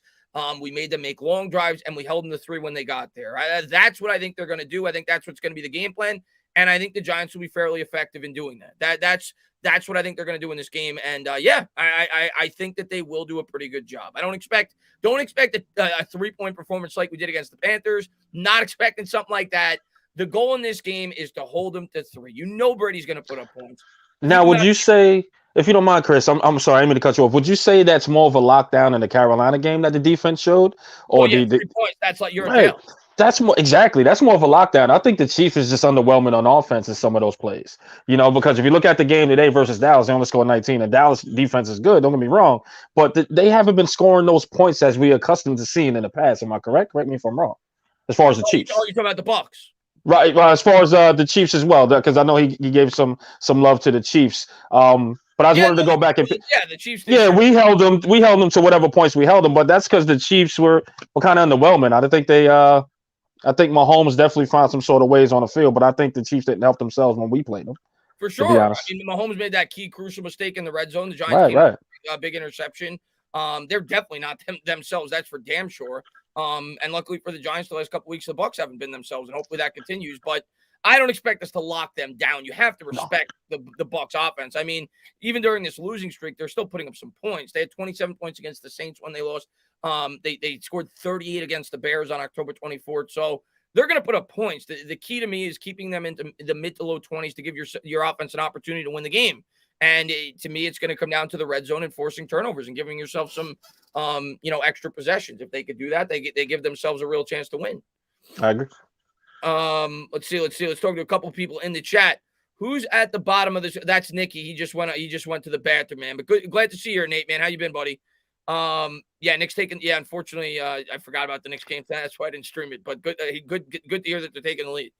I hope we blitz Brady and don't allow him to sit back all day. See, and again, I'm not going to say that we shouldn't blitz Brady at all, G-men.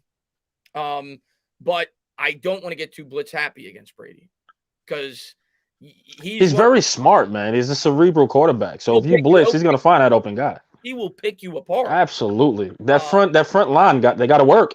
They gotta win those opportunities that they have, especially those one-on-ones. Aziz got to step up. Leonard Williams got to step up. All those guys got to step up, man. Even forgive me, I can't even. Sexy Dexy, he got to step up, and they got to play, man. And that's the only key to winning at this point. If those guys step up without the blitz, we'll be fine. I think we'll be in this game to where we can win it. Yeah, to me, I mean, again. You got to try to throw some blitzes. You got to try to get Brady off his game. I acknowledge that, especially in the type of defense that we run. Mm-hmm. But if we're going to win this game, it's not going to be because we blitz. It's going to be because we win up at the point of attack, especially on the defensive side. We have to be able to get interior pressure on them. Let's see what we got here. You got to rattle Brady. Otherwise, I agree, G-Man. You definitely got to rattle him. But to me, I want to be able – I'm hoping we're able to do it by only sending 4 guys. I want to be able to drop 7 back in coverage. Otherwise, I think he's going to slice us and dice us. Nobody gets rid of the ball quicker than Tom Brady. Correct. He may not be fleet of foot. He's not going to beat you with his legs. The guy's pocket presence is ridiculous. I remember watching a game this year where he had the ball with one hand and a huge defensive end came and tried to swat the ball out of his hand. He was able to hold on to it. He senses the pressure very well, and he gets the ball out very quick, which is why I think it's going to be hard to beat him if you blitz. You got to be able to get good interior pressure and get him off his game. I agree. Bano says, I got $100 on Tony getting 50 yards and a touchdown. I think he'll get the 50 yards because I think the Giants are going to have to throw in this game if they're going to win it.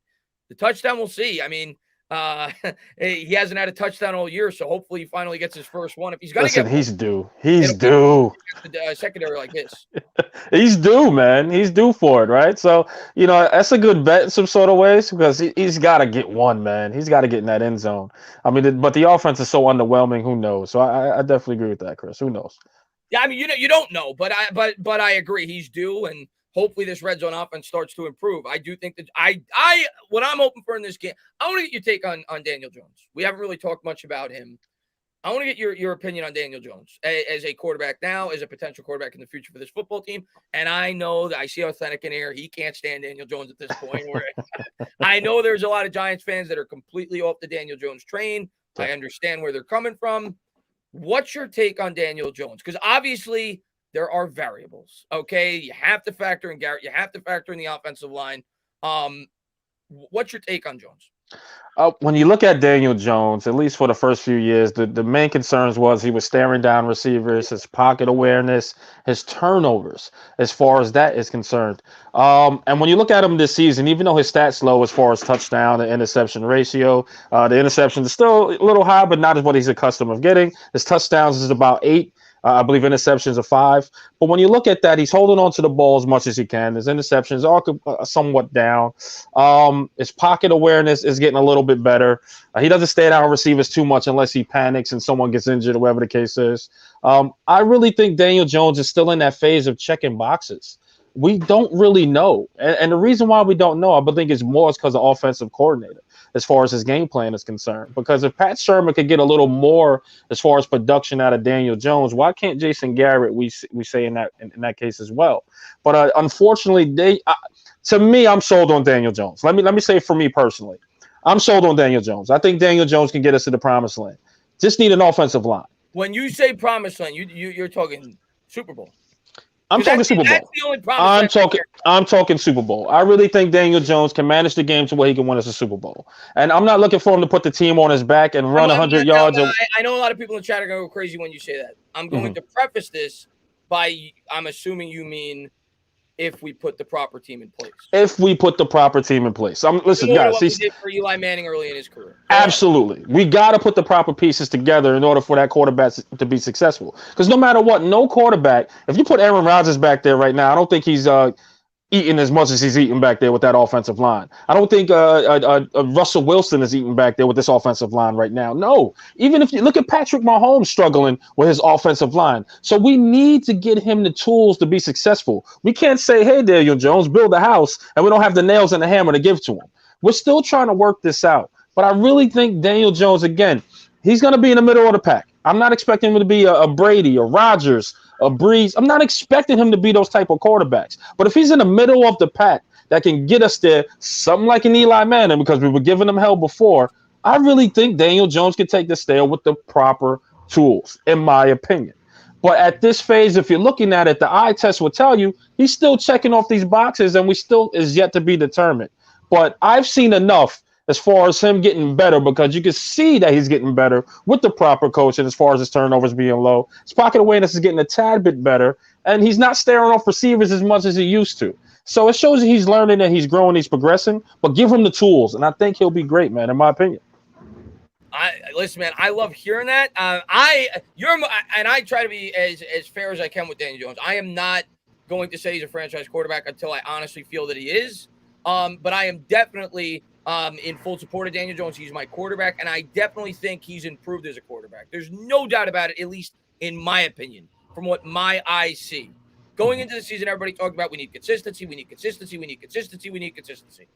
I am not telling you he's been consistently great, but what I am telling you, he's definitely not been consistently bad. He's come out there and he's at least been average in 7 out of the 9 games this year. One of the games he got a concussion in like the second quarter against the Cowboys. The other game he played horrendous against the Rams when he had no help. He's had a 90 QB rating in the other 7 games. He's gone above and beyond in 2 or 3 games this year, and I think he's improved as a quarterback. That's my honest opinion. And when you factor in the lack of help that he has around him, I do think with a better team, I'm not going to go as far to say the promised land until I see a lot more evidence. But what I will say, I do think on a good, like if you put him, I was having this conversation in my Discord yesterday. If you put Daniel Jones on the New Orleans Saints, could he win football games? You're damn right he could. I mean, Yeah.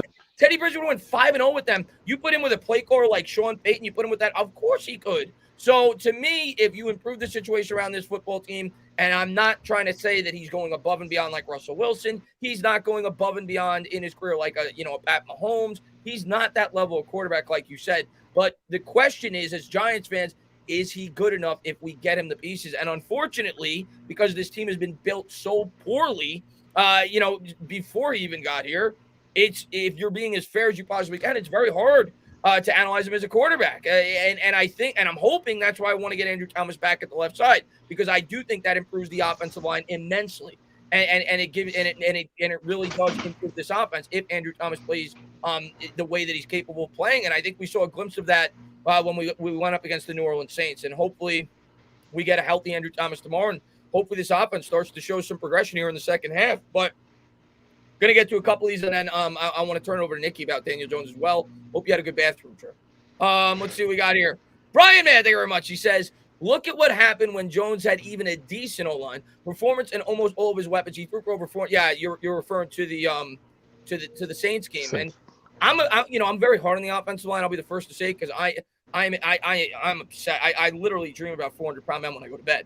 Like that's about. That is all I'm thinking about is fixing the offensive line. That's what I've been thinking about before I got on YouTube. That's still what I'm thinking about. And I'm very hard on the offensive line. That game against the Saints was a great performance by the offensive line. It was a great performance. And if they were able to do that on a weekly basis, you wouldn't hear me talking about the offensive line. And you saw what the offense was able to do when they were able to do it. The unfortunate reality is the offensive line hasn't come close to sniffing that throughout the rest of this year and the year before that. So hopefully, we bring in some pieces in the offseason and we get to fix it. We get to establish some kind of ground game and really get to, analyze what Daniel Jones could be when he has the proper support around him. The other game I'll say, the Washington game, you think about what he did in that game, and yes, was the throw to Darius Slayton a little bit off. I don't care. Did you see the catch by Daniel Jones? If Daniel Jones made the catch he made, Darius Slayton needs to make that catch. You need to at least try to lay out and catch the football. In that game against Washington, if Darius Slayton catches that ball and they don't call that horrible holding penalty against C.J. Board, which was not a penalty, Daniel Jones would have been the first quarterback in the history of the NFL to have 300 yards passing, 100 yards rushing, and 4 total touchdowns in a game. Lamar Jackson then did it the next week. But Daniel Jones was great in that game. I don't care what anybody tells me. He was great in that game, put the team on his back against the New Orleans Saints, and I thought he had a very good performance against the Carolina Panthers. So I think there's some evidence that Daniel Jones can be a good quarterback. There's certainly some evidence that he can be a bad quarterback as well. Not saying he's a finished product, but I do think we've seen some progression this year. That's my honest opinion on it. Frank, thank you very much. DJ isn't horrible, but he isn't amazing. The biggest mistake on an NFL team can make is give an average quarterback. I agree with that, Frank, for sure, in terms of the second part of what you said, for sure. The biggest mistake an NFL team can make, it's not even close, is giving a quarterback that is not worthy of a second contract, because you've seen teams that have done that and they fall in hard times. You cannot win in the NFL when you start paying your quarterback that kind of money. And maybe the New York Giants get creative. I don't know. We'll see. And when the time comes, when they have to decide that, I'll talk about it, what their decision was and whether or not I agree with it or disagree with it. I still think we have some time before we have to really start to think about that as fans. But I agree with you. I've said that countless times, and I'm going to be as fair as I can because I've criticized other teams in the past for giving quarterbacks big money that I didn't think warranted it because I didn't think they were going to be able to win when they got the money. So that, to me, is the definition of a franchise quarterback. For me, everybody's definition is different. The definition of a franchise quarterback for me is when you tie up 15% of the cap, which is what these quarterbacks get when they get paid, and you're still able to compete on a yearly basis to try to win Super Bowls. And there's very few quarterbacks that could do it. So I understand the reluctancy of fans to say that they think he's a franchise quarterback because it's very hard in today's NFL to win when you start paying those guys big bucks. So I understand it, Frank, for sure. And right now, I would tell you that no, he could not win if he was eating up that kind of money. Fortunately, we have a few more years for hopefully him to grow and our team to grow around him to see if he can improve as a quarterback. But right now, I'd agree with you if I'm being completely honest. Nikki, before I get to Tuna, let me get your overall take on Jones this year, going forward. What you think about Jones? Well, so I do. Can you hear me? First of all, I got to make sure. Yeah, you're coming in. It sounds different though. I don't know why. Well, before it was, I guess, an actual cord. Now it's Bluetooth. But can you hear me okay? Or I change it?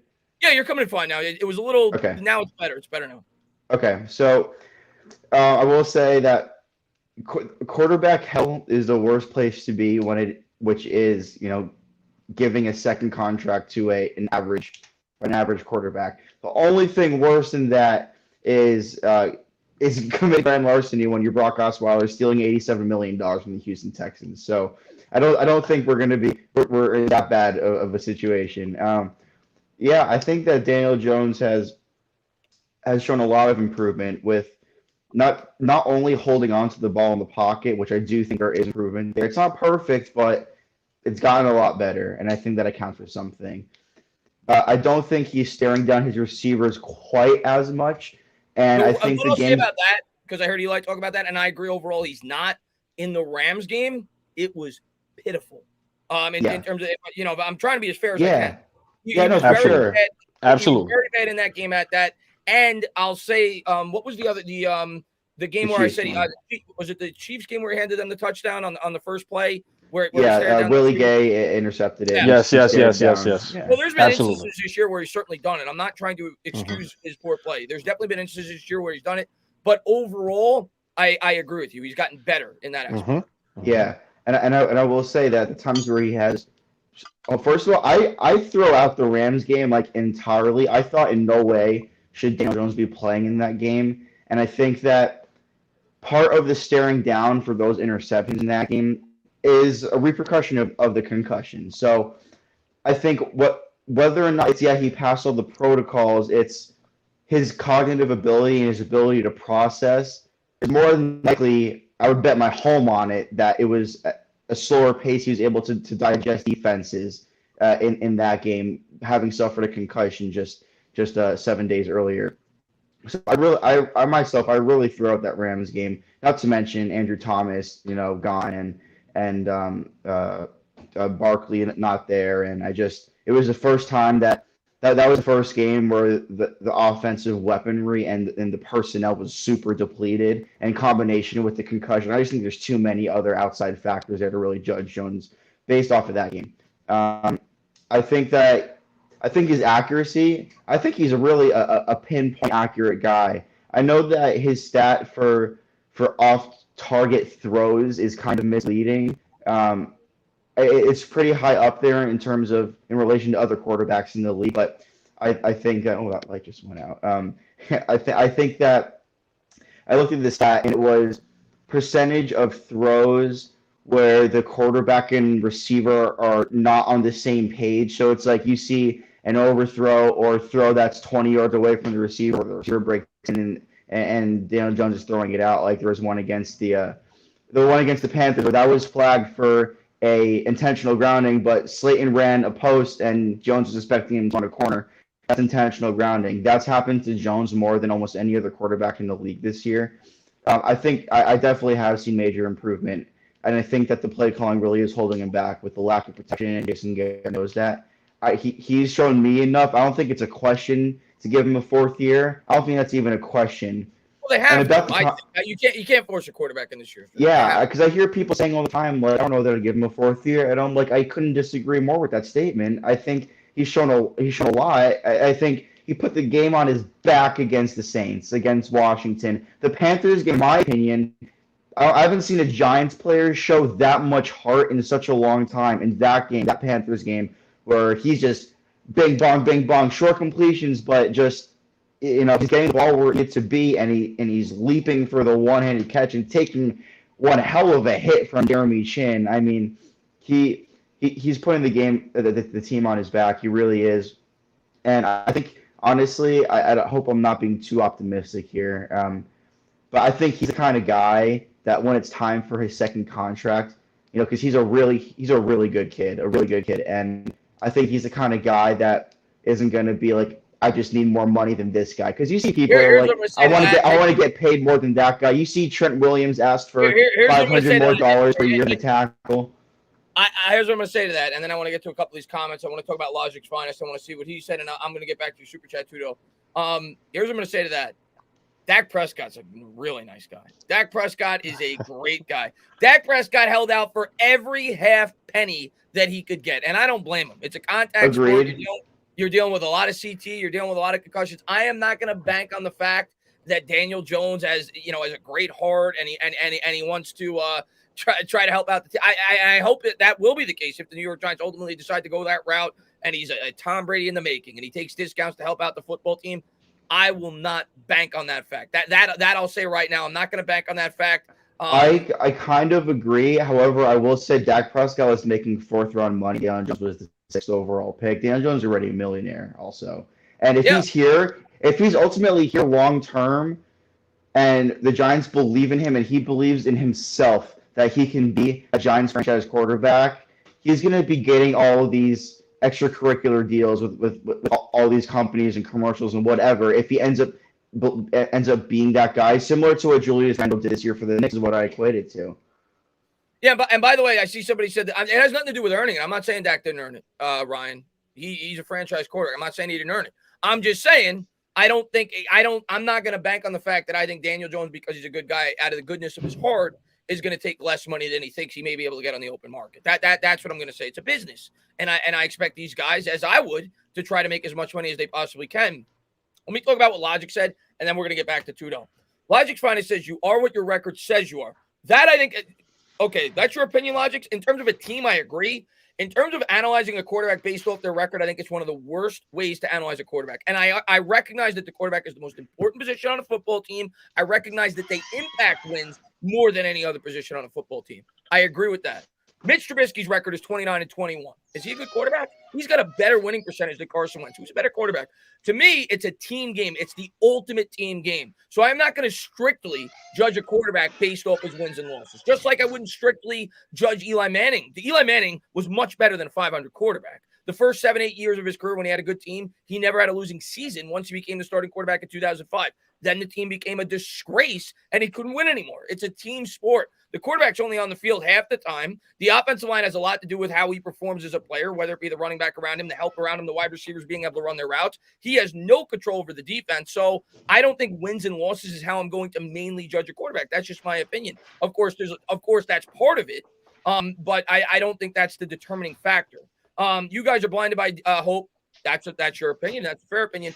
Where I'm going to disagree with you on this, and I think there's a lot of things where you could attack Daniel Jones. I think his pocket awareness at times is definitely piss poor. I do think at times he doesn't scan the field properly. I do think there's times where he stares down his receivers. I completely disagree with the statement that he's inaccurate. If there's anything, in my opinion, that is Daniel Jones' strength, I actually think he's a very accurate quarterback, in my opinion. You see him make a lot of tight window throws. He makes a lot of accurate throws down the field. He puts balls in really tight windows. So I'm going to disagree with that. I'm not going to say he's got immaculate arm strength like Josh Allen, but if we're talking strictly accuracy, I'm going to strongly disagree with that statement. As a matter of fact, biggest strengths. Yeah, I'm going to back you up there because I will give you a couple stats. So the first one being that, first of all, the benchmark for a quarterback's accuracy, about average or a passing grade in accuracy, would be about 62.5% would be, they're decently accurate. That's a viable completion percentage. I believe he's hovering somewhere around 65% on the season right now, which, first of all, that's already above average completion percentage. On top of that, DJ has, I believe, the second or third most drops by receivers in the NFL. So if you go strictly by adjusted completion percentage, which accounts for those, he finishes easily top 5 in completion percentage. His off-target throw percentage, which is what I was talking about earlier, doesn't take into account the fact that DJ is amongst the highest in the league with miscommunication in throws being off-target when it's a receiver breaks this way and you're throwing it that way. I think that you need to my eyes don't tell me he's inaccurate. What tells me he's accurate is you look at it, his completion percentage being amongst the top 5 in the NFL over the last year and a half in deep ball completions. I mean, I don't know how you can look at him and say he's an inaccurate quarterback. Yeah, no, I personally just disagree with that. And everybody's entitled to their opinion. I'm never going to bash people for their opinion. I think there's so many other things you could go at Daniel Jones for. Accuracy, I don't think, is one of them. No, absolutely. Ruka, man, thank you so much, man, for popping in the stream, man. He says, salute, Chris. Drop by your office to pay our proper respects and turn on the lights for the sit down and slap all the slimy stink Eagles fans. What, Tudo, you know I'm as jacked up as you are for the Eagles in a week, and hopefully the New York Giants go out there and destroy that football team. Let's see what we got here. Good quarterback. They're on a bit of a winning streak. I'd love to stop that. I'd really love to be the team to stop their winning streak right now. They crushed the Saints today. It was even close. For sure. Oh, authentic, man. We'll definitely have a conversation about Daniel Jones in the future. Vasily says, must win tomorrow considering Dallas, Washington, Panthers, and 49ers looking sharp. 9 games would get us in. Hopefully, though, let's stay healthy and make a push. What's up, Chris? What's going on, Vasily, man? Thanks for popping in. I think 9 wins would definitely get us in. And we'll see, man. DJ Trey says DJ is not a terrible quarterback. Name 3 quarterbacks that would that you could put on this team with this line and this OC and could be 1,000 times better. Saying a lot, but what I'll say, Trace, is there's definitely better quarterbacks. There's no denying that. And there are maybe a handful of quarterbacks that could come in here and have a lot of success, but there's not many. That's at least my opinion on it. People point at Dak Prescott and how he has 3 touchdowns, 2 touchdowns, 3 touchdowns, 2 touchdowns. Okay, well, first of all, Dak Prescott has perhaps the best receiving trio in the NFL. That's not even the most important part. Another really important part of that is, he has a top 5 easily offensive line in the NFL. Okay, you have that. Third of all, the schedule he's had has not been the best defenses he's gone up against. Beyond that, he's an elite play caller in Kellen Moore. Like, if you're going to compare Daniel Jones' stats to Dak Prescott, it's apples and oranges. It's not. You can't do that. That's not fair to do to Daniel Jones. You can't.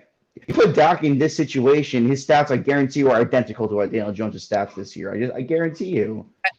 I'm curious to see what he's talking about when he says this, how he measures this.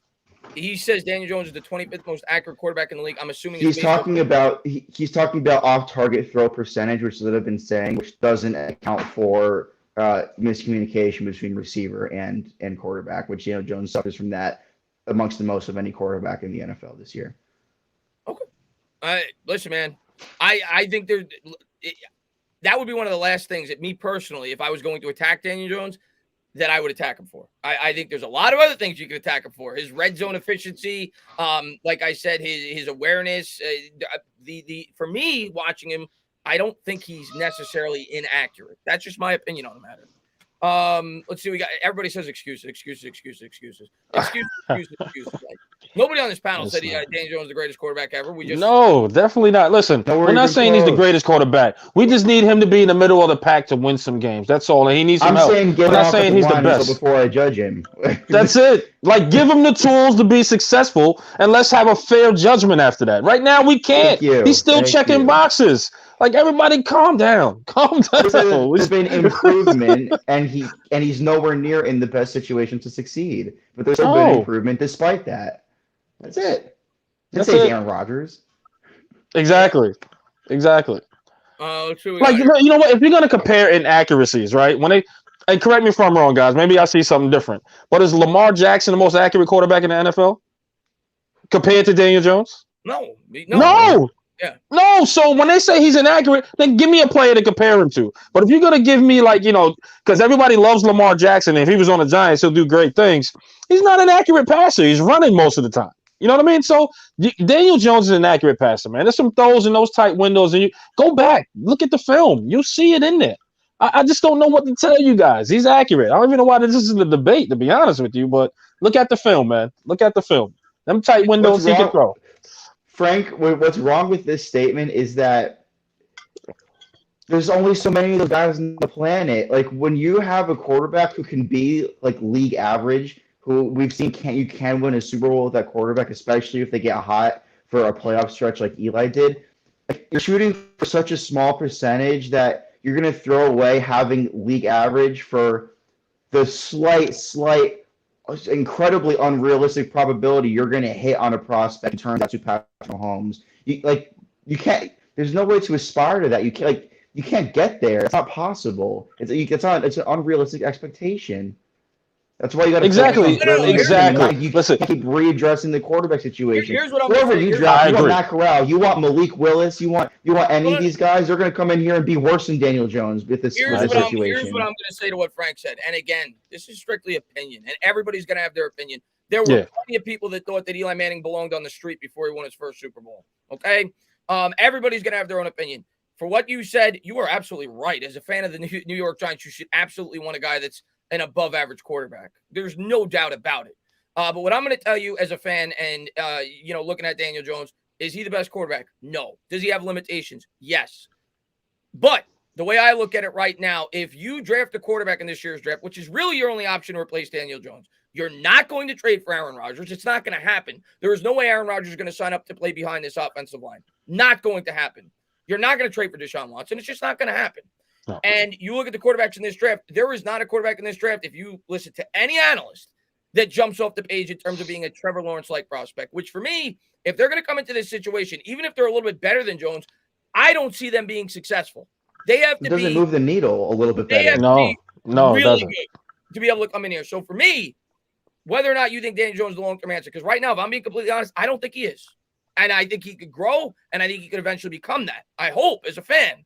But he has not proven enough to me for me to be able to say definitively he is the long-term answer. But what I'm going to say right now is this. If there is not a guy that could come in here and make a dramatic impact in terms of winning football games, and he's going to come in and struggle, and you're not going to be able to improve the team around him, and you don't see a guy with an upside to be a top 5, 6, 7 quarterback in the league, I don't want to force another quarterback pick, because then you're going to get Daniel Jones all over again.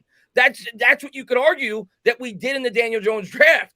It was not a rich quarterback draft class to begin with. Kyler Murray went first overall, and there was not another slam dunk quarterback prospect in the draft. That's my take on the Dan Jones situation. And Kyler Murray himself wasn't a slam dunk quarterback prospect either. No. That's the incredibly unrealistic expectation of even if you get a Kyler Murray kind of prospect, he still wasn't even a slam dunk. And the Cardinals just lucked out because they had the most incredible scheme imaginable for Kyler Murray, and that's who they wanted in the draft. Like if the Cardinals weren't picking first overall, Kyler Murray wasn't going first overall. That wasn't what was happening. It wasn't like he was just hands down best prospect in the draft. Everyone's best prospect was Quinnen Williams, Josh Allen, Brian Burns, like all these players. It wasn't Kyler Murray. Yeah. I agree. By the way, Alvin, I agree with this. He has not proven that he's the guy. I agree with this. And that's my opinion. I agree with that. He's not proven that he's the guy, and he does not have the line. That I agree with. At least to date. Tudo, Matt, thank you very much, man. I'd manhandle Brady Baloney and don't care if I get banned for life with the satisfaction. All I need is a half a chance to get my hands on him. All right. What's going on, Tudo, man? Giants money line booking, man. I really appreciate it, man. Let's see what we got here. I don't understand why people compare DJ to Lamar. I don't know. I think he was just comparing him strictly in accuracy. I don't think he was comparing him as a quarterback. In terms of a quarterback, right? They're not close. Lamar Jackson's one of the top, 5, 6, 7 quarterbacks in the league. So I agree. No, we're talking about accuracy. Most electrifying player, period. Yeah. I think he was just talking strictly about the attribute of accuracy, but overall, correct. Then Lamar's a whole lot better quarterback. And Lamar's gone better at the accuracy. I still wouldn't say he's as pinpointed as DJ, but I agree. You can make an argument that Lamar Jackson is. I don't think he's the MVP this year, but you can make an argument that Lamar Jackson is the most valuable player to his team. Because the team relies so much on him as and what he could do at the position. No. Lamar Jackson is one of the top 5. Like I said, between 5 and 7 for me. But the reason that Eli uses that accuracy thing is a thing because that was Lamar's knock coming out of college. Just like he was the 32nd overall pick, and Josh Allen. And he didn't go as high as Josh Allen did because it was the accuracy. It was a problem back then. It absolutely was. The Ravens even took him with the first pick in the draft. Like it was a problem. Yeah, I agree. I would never compare him to Lamar. He's got to do a lot more before I'm willing to say something like that. For sure. Marco says, any thoughts on special teams? To me, that's been one of the most underwhelming aspects of this team this entire year. I was talking to Patricia Traina about this. I think she told me I was blown away by the stat. I think the Giants have committed 10 special teams penalties this year, which is ridiculous. And that's supposed to be one of the strengths of Joe Judge, being that he's a former special teams coordinator. The special teams on this team since he's been here has been incredibly underwhelming. And you factor in the fact that we had one of the top, 4, 5, 6 special teams units in all of football the year before Joe Judge got here. So if there, there's several things that you could bash Joe Judge for, in terms of the job he's done with this team this year. But I think that's probably the biggest in terms of what's been incredibly underwhelming for the Giants this year. Their punter's horrible. Riley Dixon, Dixon. he's gone at the end of the I year. can't wait for that $4 million. I can't wait for that $4 million. The special teams is a problem. And this is a team that can't afford to lose the hidden yardage if they're going to win football games. They're just not good enough to do that. And if we're going to go on a run, if we're going to win 8 or 9 games, the special teams has to dramatically improve over this. And it's something that you don't really think about as a fan because, you're thinking about the quarterback, you're thinking about the pass rush or whatever. But our special teams has been horrible. Maybe it's not. I don't know. It's definitely been a lot worse than I thought it would be, especially for a team, not just with Joe Judge's background in terms of being a special teams coordinator, but all the resources that we put into the special teams, bringing in 2 fullbacks, trading for Keon Crossan, doing everything that we did to try to improve the special teams unit. That to me has been the most, if you're talking about the 3 units, that's probably been the most disappointing unit of the 3 on this football team this year. They're waiting for Nate Ebner to get back. That's all right. I just wanted to drop that name. That's all. I know that he's there for special teams, but I really have a hard time remembering watching him make an incredible special teams play. Like I really can. You guys recall a great but I will, to be fair, I will say I can remember quite a few Keon Crossan plays this year in special teams. I think he was well worth the pick. I know he's had a couple penalties on special teams, but he makes some big plays. I wasn't even calling him out individually. I was just saying we spent so many resources on it. Yeah. I'm just saying that I do think that was that. I'm just saying in general. I was going to say that even before you brought up Keon Crossan. I do think I'll give Judge credit that I think that was a good call. I think he is a very good special teams player. He's Joe Judge's version of Matthew Slater, a poor man's Matthew Slater. So. Yeah. And Frank says if Jones and the offense struggles tomorrow, hey, that's fair. I mean, well, we'll see how the offensive line performs, but I have to say what I feel as a fan and what I see. So that I'm going to give you my opinion. If you don't like it, you don't like it. But yeah, if the offensive line blocks and Jones has a bad game, I'm going to say it's a bad game. He had a really bad game. If Andrew Thomas is healthy, absolutely. I think we'll be fine. If he's truly healthy, I think the offense will be fine. Let's see what we got here. What's up there, Soggy Nachos, man? Thanks for popping in, man. Let's see. I think DJ's peak is Kirk Cousins. I don't mind that. He's a top 10 quarterback this year, and last year he was. He's middle of the pack for me. He's like a slightly above average starter for me. I'm pretty sure going into this week his touchdown interception ratio was like 18-2. Like, I'll take that. Are you kidding me? Oh, he's definitely an efficient quarterback. That's for damn sure, especially since he's been with the Vikings. Would you mind him being a Kirk Cousins? I wouldn't mind that. No, absolutely not. Yeah, I wouldn't mind that at all. I don't know if that's a bad thing if he was saying that. I wouldn't mind a Kirk Cousins. If we were winning football games, no. Absolutely, yeah. I think Kirk Cousins is unfairly criticized by a lot of people. I think he's a really good quarterback. Yeah, I believe that. I totally agree. And not a bad thing. Yeah, Chuck. Yeah, I know you're a Knicks guy. I completely forgot about the doubleheader. Last night I had my brother's bachelor party, so that's why I didn't stream the Knicks game tonight. And I had already set this up to talk Giants tonight, so that's why I didn't call the Knicks game. But did they end up winning? Is it still going on? I think it was close last I looked, but I'll definitely be calling a lot more Knicks games in the future for sure. Let me see. The Knicks score. The Knicks are down 3 with 4 minutes to go, so hopefully they win. Hope. Can we finally win on primetime and end in the throwback uniforms? Listen, man, we have not won our last 7 primetime games. I hope that we finally. I hope. Let's see. Mikey says, what concerns me the most about Daniel Jones is the decision making and his awareness. By the way, we should do more design runs for. I agree with that. We talked about that. I agree.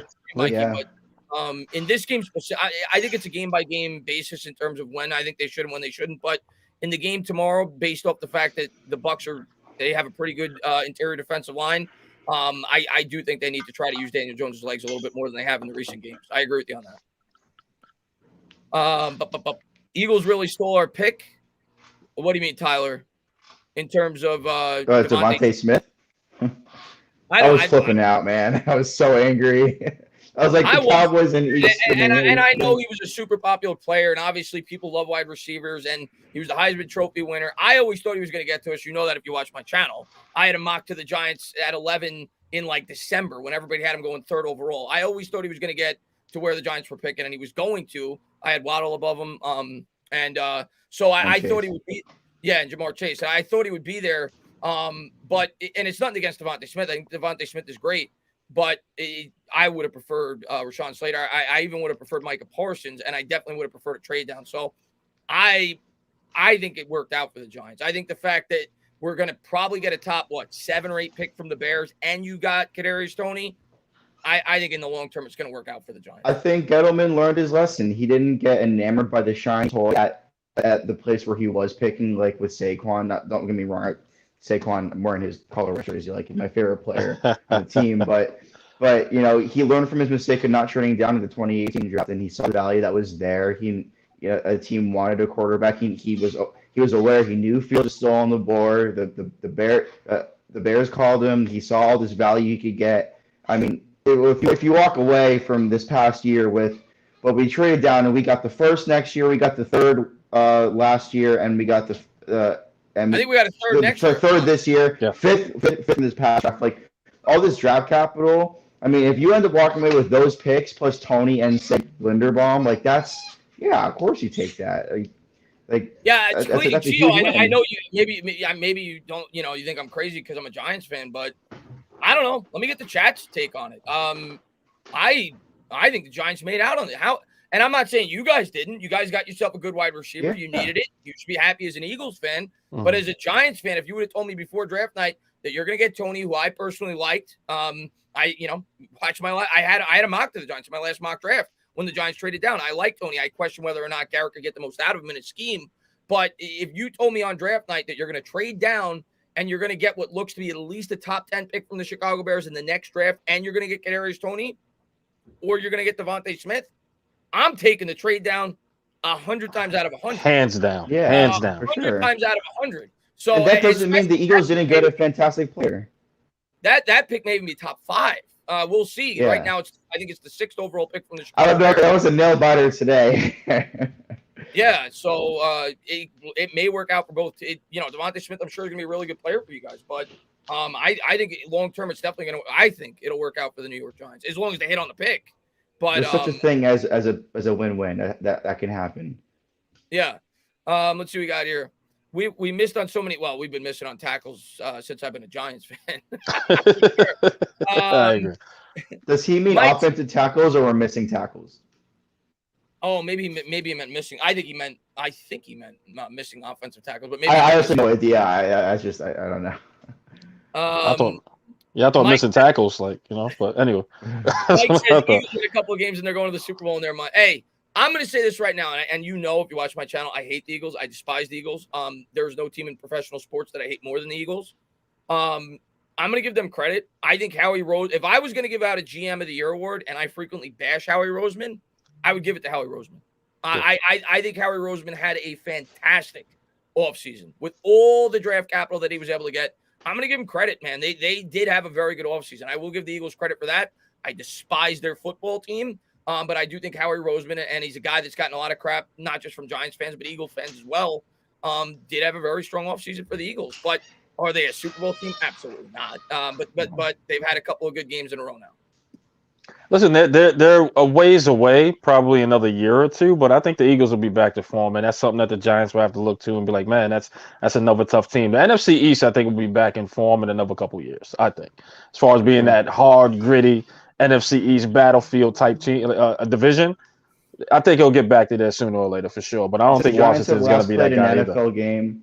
Since the what did you say about Washington?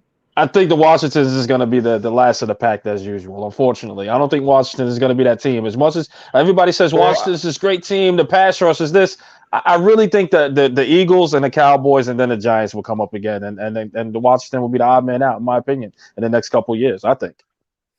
Let me ask you this, and I'm curious to get the chat's take on this as well. And until they find a quarterback for sure. If you could go back in time, and I tell you right now, you're going to have the option to lose that game against Washington, and you're going to be able to draft Chase Young. Do you do it, or are you happy with Andrew Thomas? Because Chase Young's now hurt. Chase Young's been underwhelming this year with only, I think, 1.5 sacks. Do you stick with, especially knowing how bad our offensive line is, especially if you take Andrew Thomas off of it? Andrew Thomas, hands down, you got to go with, especially now as it's playing out. I'm with Hands down. I'm good with the Chase Young sweepstakes. I wasn't really sold on them then, but we needed an offensive line, and they addressed it with Andrew Thomas. So right now, it's turned out to be a very fruitful pick. So for sure, you got to go with AT. Hands down. I'm with you. I'm with Hands you, man. down. I don't And I know know, I if know we're if I going could to say definitively either way. Really, I part of me would honestly I would bring into consideration Tristan Wirfs. It really Oh yeah, stinks no, no. that Thomas has You may gotten have an hurt, but offensive line that you prefer, but I'm just saying, young or tackle. yeah, I don't know. I think Chase Young was playing better than people give him credit for. I know the sack numbers weren't there, but I still think he was having a pretty solid season. He's great. Yeah. I couldn't argue either way. I don't know. Probably the tackle, but it'd still be really difficult to pass up on Chase Young. I think that's a fair opinion. Yeah, absolutely. Irish Rover, man, thank you for being a member. It says, just woke up from a nightmare. Eli retired because he had a Pro Bowl line, and he was blamed by fans for the Giants' downfall. Well, you know what, Irish Rover? He was blamed by a lot of Giants fans for the Giants' downfall when he had a dog shit offensive line. So I can't even imagine how much he would have been blamed if he actually had a good offensive line. So that must have been a really, really scary nightmare. Randall looks good. That's good, man, because he gets bashed by Knicks fans all the time, rightfully so. He's been definitely underwhelming this year, but Knicks right now trail by 4. Let's see what we got here. Giants got to beat the Eagles twice to have a chance for the postseason. Eagles benefited from a 4th place schedule, but nonetheless, they are a surprising team. Credit to hey, man, I'm going to tip my cap. Absolutely. Eagles are much better than I thought they would be this year, regardless of what their schedule is. They're much better than I thought they would be this year. I thought they'd be a 5-win team, 6-win team. It looks like they're going to win at least 7, maybe 8. So, yeah, I've been impressed with the Eagles. They've definitely been a surprise team for me this year. I did not think they were going to be good. I'm going to tip my cap to them. And, yeah, hopefully that does not continue as a Giants fan. But they've been better than I thought they would be. Let's see what we got here. If you think Chase Young is good, I think he's good. He's definitely good. He may not be what he was hyped up to be. Exactly. He's not living up to the hype, and I think that's what people are looking at. He's not living up to the hype, but is he a solid player? Yeah, he's solid. He's solid for sure. I think he's more than solid. Just because 4 of his 30 pressures didn't get home and turn into sacks doesn't mean he's not a good player. He's still an elite run defender, and he still wins his pass rush reps at an elite rate. Just wasn't getting the sacks, but doesn't mean you're not a good player. This is a good question from Sean Sullivan. Who will have a bigger impact coming back healthy? And I'm assuming, I don't know if you mean for the rest of the year or just for tomorrow's game. Because like Saquon, for example, I think is going to have more of an impact as it progresses. I don't expect him to come back tomorrow and just be lights out because, the guy's coming off he's been out now for 3-4 weeks, coming off the sprain. I don't expect him to come out and be incredible, but maybe 3-4 weeks down the line, I may feel he may have the biggest impact. But for tomorrow's game, out of those 3, which player do I think will have the biggest impact? I actually, and maybe I'll be wrong. I just get a feeling, man. I think Kenny Golladay is gonna have a big game tomorrow. I think Kenny Golladay is gonna have a big game. So. I think he's due, and I think he's gonna be featured. I think they're gonna try to throw the ball down the sidelines to Golladay and try to get him involved with some deep passes. So tomorrow, I'm gonna say out of those 3, I'd go with Kenny Golladay. And I think in this game specifically, I think you have to pick one of the 2 wide receivers, even if you felt that Barkley was 100%, he was going to be completely himself because of the weakness of this defense. The weakness of this defense is in the secondary. So to me, it's either going to, I would think it's either going to be Tony or Golladay. I'm going to go with Golladay. I think Galladay's going to have a big game tomorrow. I agree with that. I can definitely piggyback off that, man. He's due, man, too, But I think they're going to draw up some pass patterns or whatever the case is to actually have him get open down the field because he's good at that, right?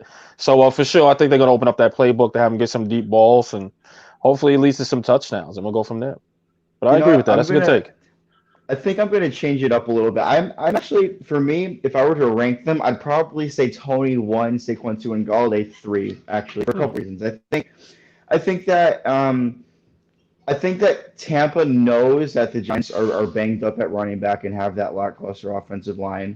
And I think that they'll allow the Giants to run the ball tomorrow night. I think that they'll probably be focusing more on the coverage and the stopping the run. And for that reason, I think that Golladay might get locked up. And Golladay, it's really frustrating because Golladay, he was in Detroit, it wasn't like, oh, he's toasting this guy off the line of scrimmage and Matthew Stafford hits him wide open and straight, he runs it for a touchdown. It's no, Galladay's catching the ball over 2 or 3 guys. And that's something that Daniel Jones is putting Golladay in the situation to do. I think that if they're playing coverage, you're going to see the offense start to shrink and shrink and shrink, and they're going to be resorting to just running the ball or throwing screen passes to someone like Tony, which I think will give Tony an opportunity to have a bigger day with the yards after the catch. I could definitely see it. It's just a feeling I have. I just feel like I don't know, man. I just please, feel like I hope you're right. I mean, I just feel I hope John Ross has the best day of them all. yeah. I just feel Galladay is just due for a big game, and I feel like this is the type of secondary that he could pick on. And so that's my take on it. I just feel Galladay is just due for a big game. Former Giant Ross Cockrell meet Kenny Galladay. I hope so. I hope you're right. And Dylan says, I don't even care who has a big game. I'm with you, Dylan. I never care. I don't care if Jones throws for 50 yards if we win. Somebody do something. I don't care what the stats are. I don't care if we win 2-0. Just win the game. So I'm with you on that. Obviously, you want your team to play good, but I'm with you. I don't care what the stats are. I'm not a fantasy football guy. I just want the Giants to win. I'm with you on that. I agree. And let's see what we got here. He says, would you rather have the Giants be the best team in the next 5 years and be the worst team after the 5 years, or be the best team? Or be the best team for 5 years and after with wait. Would you rather have the Giants be the best team in the next 5 years and be the worst team after the 5 years, or be the worst team? Oh, I'm taking the forever. I'll suck up 5 more years for the Giants to be the best team in the league forever. You sure your heart's gonna hold out that long, Chris? I don't know. Yeah, no, absolutely. I'll definitely take the latter of that. Sign me up. Like, if that was like a guarantee, sign me up. Yeah, of course. I'll eat it for 5 years. And as long as they're the best team, sure. Absolutely. Who wouldn't sign up for that? Yeah. Jacob says, why are we arguing over little stuff? Jacob, this is what fans do, especially when the team's bad. We argue about the uniforms. We argue about the stadium. We argue about the quarterback.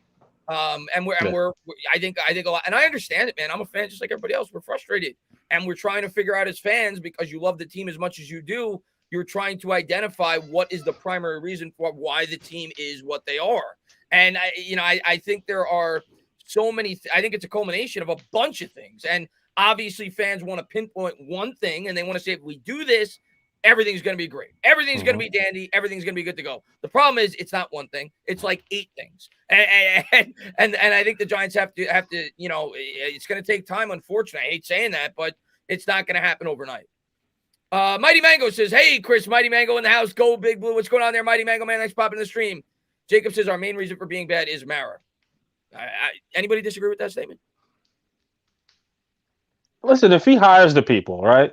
A GM or whatever the case is, then yeah, it falls on his shoulder, because he had to hire the GM, and then the GM has to hire the head coach. So yeah, from top to bottom, you got to blame Mara for, unfortunately, the situation we're in. Absolutely. I want to say something about the nitpicking. If you see Patrick Mahomes throw for 5 touchdowns, but has 2 picks and a fumble, no one's really going to criticize his 2 picks and a fumble if his team's winning every single week. Like, it's because we're losing that people, everything's magnified and you're focusing on it. Yeah, and obviously Jones, rightfully so, he's going to be magnified. He plays the most important position. There's no doubt about it. And fans see guys like Kyler Murray come in, they flip the team real quick, and I understand it. So I get it. And I think the phrase where the quarterback gets way too much praise and way too much blame is entirely accurate. I've always agreed with that. I think there's a lot of factors into what make quarterbacks really bad and really good. It's a team game. So, I understand it, though. I understand why he's the primary focus. He's the quarterback. Jorge, man, thank you very much. Daniel Jones needs to watch the tape of Eli Plaxico to use Kenny Galladay correctly. Yeah, and I think I think Jason Garrett got to watch that. I was about to say Garrett needs to watch it as well, because they have not drawn up. I think they need to watch Matthew Stafford use Kenny Galladay to learn how to use Kenny Galladay. Yeah, and the Knicks, it was close at least, but they lost. Killing me, I think you're being a member for 7 says, hey, Chris, got to stay up whenever you're talking Giants, man. Let's get Tony the ball in the Wildcat. Yeah, that's been something that I've been calling for all year, and the Giants have only done it twice. They've used the Wildcat twice with Kadarius Toney. Once it worked, they got 9 yards. The other time, I thought it was ill-advised when they used it. I don't remember. I think it was either a 3rd down, or I don't remember. I didn't like, because they were running the ball so well with Devontae Booker. It was 3rd and 2 from midfield. Yes, I remember. It was terrible. Yeah, terrible play call. I'm a guy that wants them to do that. I just didn't agree with when they did it. Raiders. And then they did another play with Toney in a similar situation in that game as well, where I think it was I don't remember if it was. He got the ball. I remember that really well. That was the game that I was at. It was They were both against the Raiders. Yeah, so there was the third two at midfield was a Wildcat where he was asked to read the defensive end and take up and run with it or give it to Booker. He made the wrong read. He should have given it to Booker, but it's on the coaching staff for putting him in that situation. The other one was, DJ swung it to him out wide, and Tony was looking to throw, and then last second he's like, oh no, I might want to run, but got tackled in that time. Yeah, but poor areas of the field to do that in. Yeah, and it was just a situation for me because the running game was doing so well with Booker in that game, something we weren't accustomed to. I just thought they got too cute there. But I do agree overall. I do want to see them get more creative with Tony. I do agree overall. I just didn't agree with when they did it last game. But I agree overall. Big Blue in the Bronx, man. Glad to see him. I got to meet him at the Giants game. Says, side note, people got to stop saying Mara is preventing Garrett from. I agree. I completely agree with that, and I'll give my reasoning as to why. Either Judge likes his game plan, or he doesn't have the moxie to get rid of him. Judge has leverage. Yeah, the reason why I think that's a full statement in terms of, I definitely think Mara had a huge influence on the hiring of Garrett. Mm-hmm. That I have no doubt about it, because all you got to do is look at the coaches that the Giants brought in. They all had attachments to Judge, right? The only one who didn't really, for the most part, was Jason Garrett. But what I'll say is the obvious guy that was connected to Jason Garrett was last year's offensive line coach, Mark Colombo, former Dallas Cowboy. He got rid of him real quick. So to me, you had to know that was going to upset Jason Garrett. So I do think that Judge has full say in terms of whether or not he wants to make a change at the coaching staff and he wants to change the play caller. I completely agree with that statement. I don't think that Mara is preventing him from making firings at this point. That I agree with.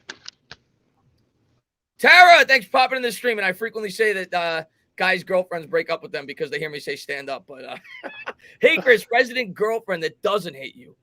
Well, I appreciate that, Tara. You're one of like two. You're one of like two.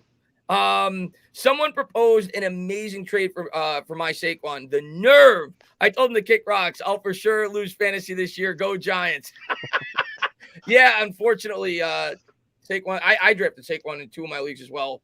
Hopefully, he got his handcuff. I took Booker in both of them, and he's been pretty solid. But I appreciate you for popping in, and thank you for the support. And thank you for being a girlfriend that doesn't hate me.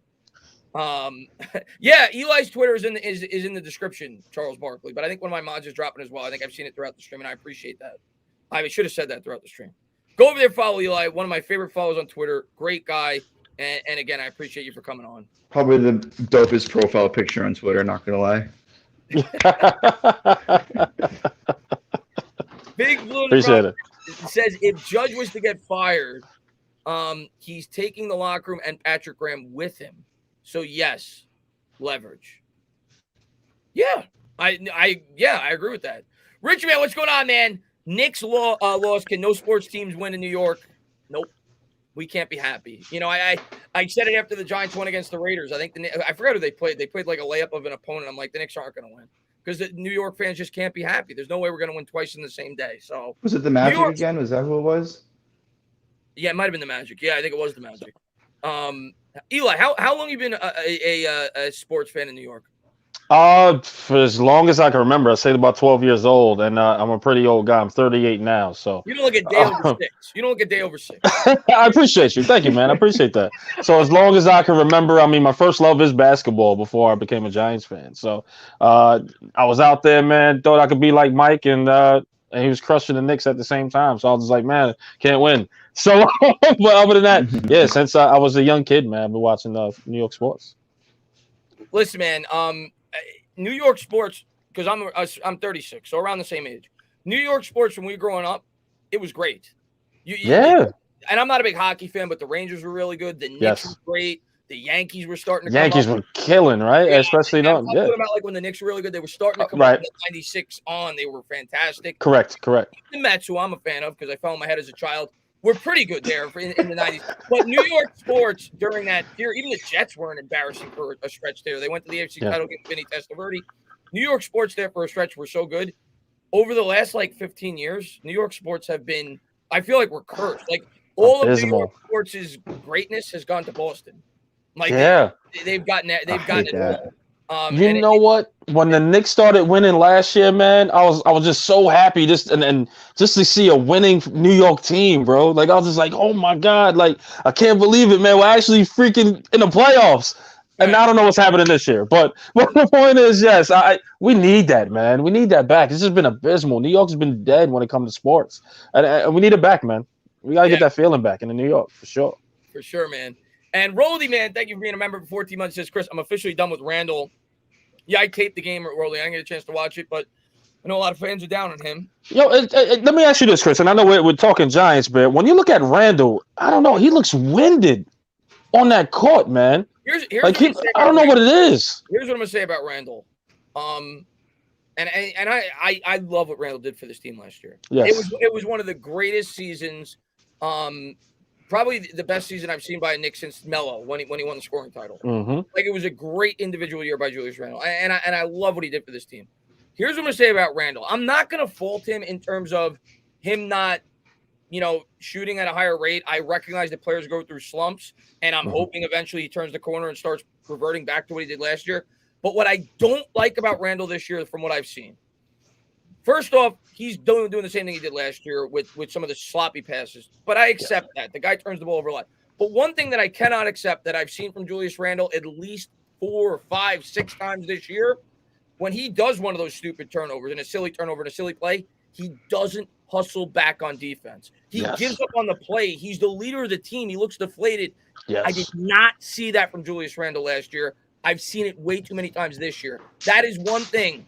And I recognize it's a long season. I recognize he goes through slumps. Hopefully he gets hot and he starts shooting 52%, whatever it may be, and those stats start to even out. But that is one thing I'll say about Julius Randle that I have seen this year that I did not see last year. I agree. And the one game, too, that was an example of that laziness. Was it the Celtics, if I'm trying to remember, where they came back a little bit? Was it the Celtics? What game was that, Chris? Correct me if I'm wrong. But it was one of the games where the team came back in the fourth quarter a little bit because Randall was just so lazy and lackadaisical coming up with that court, and he had some turnovers there. And was it the Magic one where we were winning by maybe it 30 was. and we lost? And no, we actually won by like a point or 2 points or something like that. But I forget the damn game. It'll come back to me, but forgive me. I think it was. Wasn't the Pacers, was it? It could have been the freaking Pacers. I got to freaking find it. If somebody can pull it up. But it was one of these games, man. And it was. Yeah, I can't give you like the individual instances, but what I could tell you is there's just times when I'm calling the games where I'm, and I don't always point it out because I'm trying to keep up with the flow of the game. But there's times when I'm watching the games and I'm like, he just quit on that play. Yeah. And as a leader of the basketball team, that can't happen, man. No. That especially a team coached by Tibbs and a team that every game has to go out there and give max effort if they're going to compete and win basketball. What's wrong with the defense this year? Yeah. So I agree. That and the defense has been bad, man. Yeah, man. What do you guys blame for the defense? What do you think the problem is? I mean, I think part of it's the changes to the team in terms of the starting lineup. Like Kemba Walker's defense is not good. He's good at drawing charges. That's about it. Evan Fournier is definitely lackadaisical. Well, what I'll say about Fournier, I think he's a crafty defender. I think there's times where he's definitely a smart basketball player on the defensive end, but he's just not good defensively. He's not Reggie Bullock.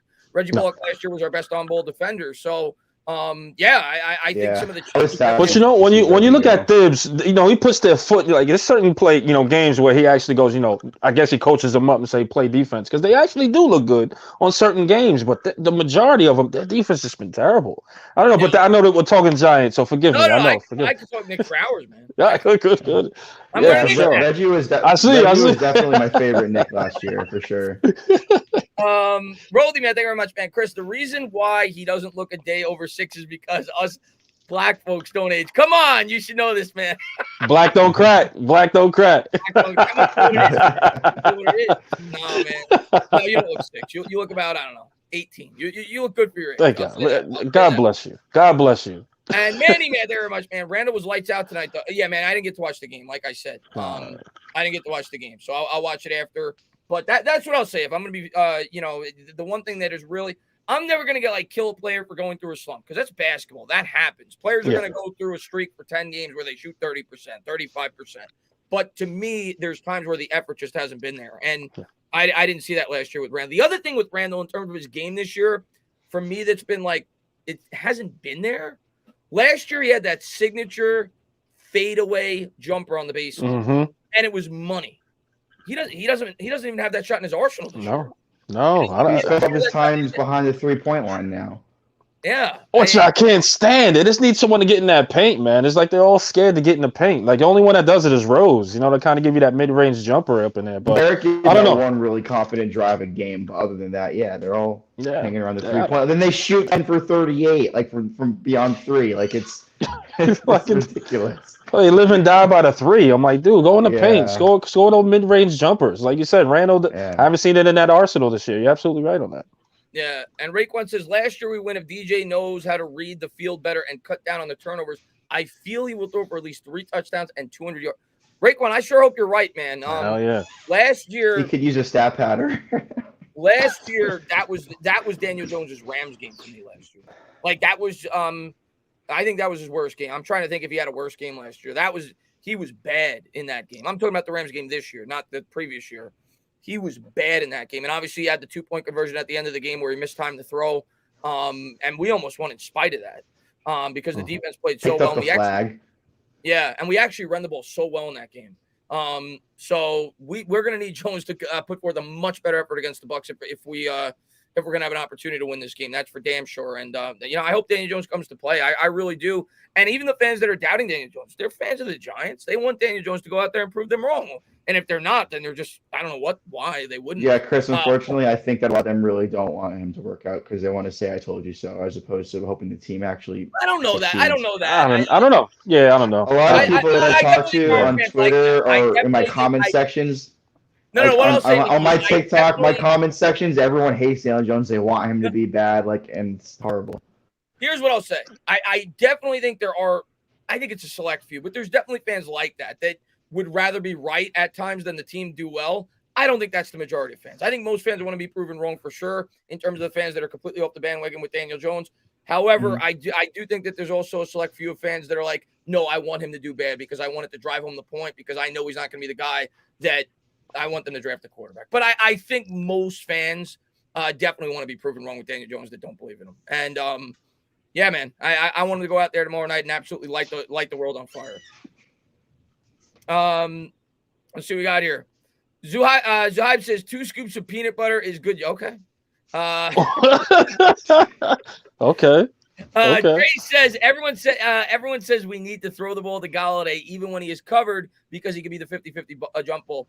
Would you be okay with him throwing more picks? Yes, that's Trace. That's what I said before the year started. With Daniel Jones, I wanted, as crazy as it sounds, guys, I wanted Jones to throw more picks this year because I wanted them to try to take more shots down the field. I didn't want them to be conservative. I didn't want them to be as reserved. I wanted them to try to create big plays. I don't mind picks if it results in big plays and more points on the board. At the end of the day, we've only had one 30-point outing since Jason Garrett's been the offensive coordinator. Okay, so in that game, what is that? And there was a defensive touchdown in that game too. It wasn't even all offense. Yeah.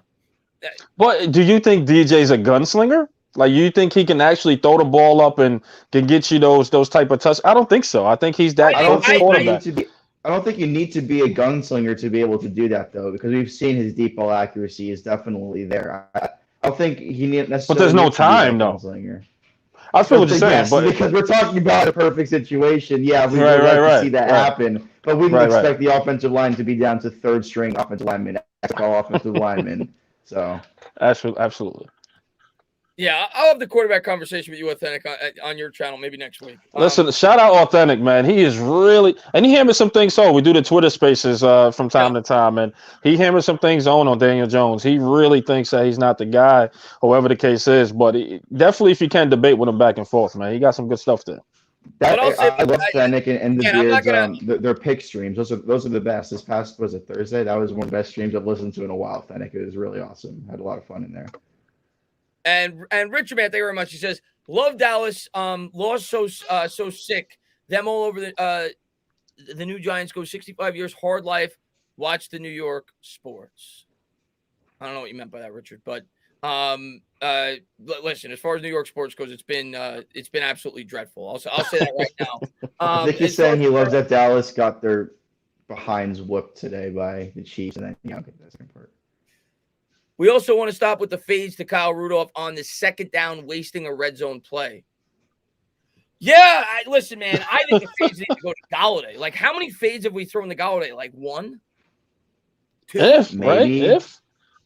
You know, I think no, we definitely threw one because I remember we drew a pass interference in the red zone. I think one time, but maybe 2 whole year. Like we have not, and he's been hurt. I recognize that he's missed a lot of time, but that's the guy that you need to start targeting in the red zone. Now Rudolph did catch a touchdown, but yeah, we definitely need to focus. So I got a question for both of you guys. So if you could go back, you know, we were talking about if you go back and draft Chase Young, would you now, in hindsight?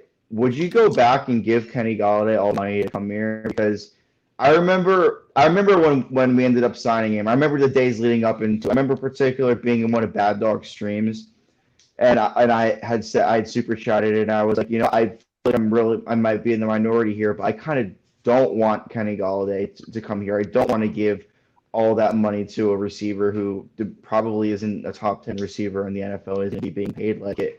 I think, and we talk about how strapped we are for cash coming up. Like I saw this as a realistic possibility where he's hurt, we're still paying him, we have no money, we're not getting production out of him. That's part of why I was such a huge Chris. You saw me flip flopping every week. I wanted Devontae Smith. Like that's why I really just wanted to address that in the draft. So, and we still ended up getting a receiver in the draft. So for me personally, if I had to go back, I would probably stick with it and say no. I probably wouldn't have signed Kenny Golladay. At this point, obviously that's a fair take, especially with the production he's given and he's been hurt. If I'm not going to play Monday Morning GM, I had no problem with the Kenny Golladay signing. Obviously now, like I could definitely say yeah. But on at the time where they signed him, I had no problem with the Kenny Golladay signing. I had no problem with the Dory Jackson signing. The one thing where I had an issue in terms of free agency was not bringing back Kevin Zeitler. I would have done things differently to be able to bring back Zeitler. Whether that be not signing Kyle Rudolph, whether that not be signing Logan Ryan. Other than that, I didn't have any real issues with what they did in free agency. My issues that I had is after what they did in free agency, not addressing the offensive line in the draft. That was my biggest issue with the offseason.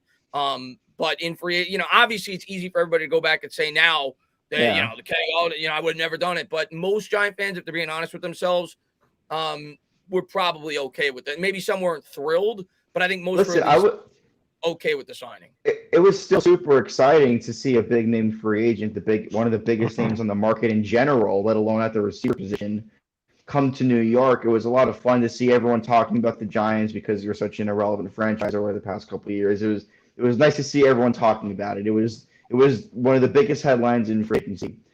But still, I mean, I wasn't really happy about the actual player addition, what he was going to bring to the table.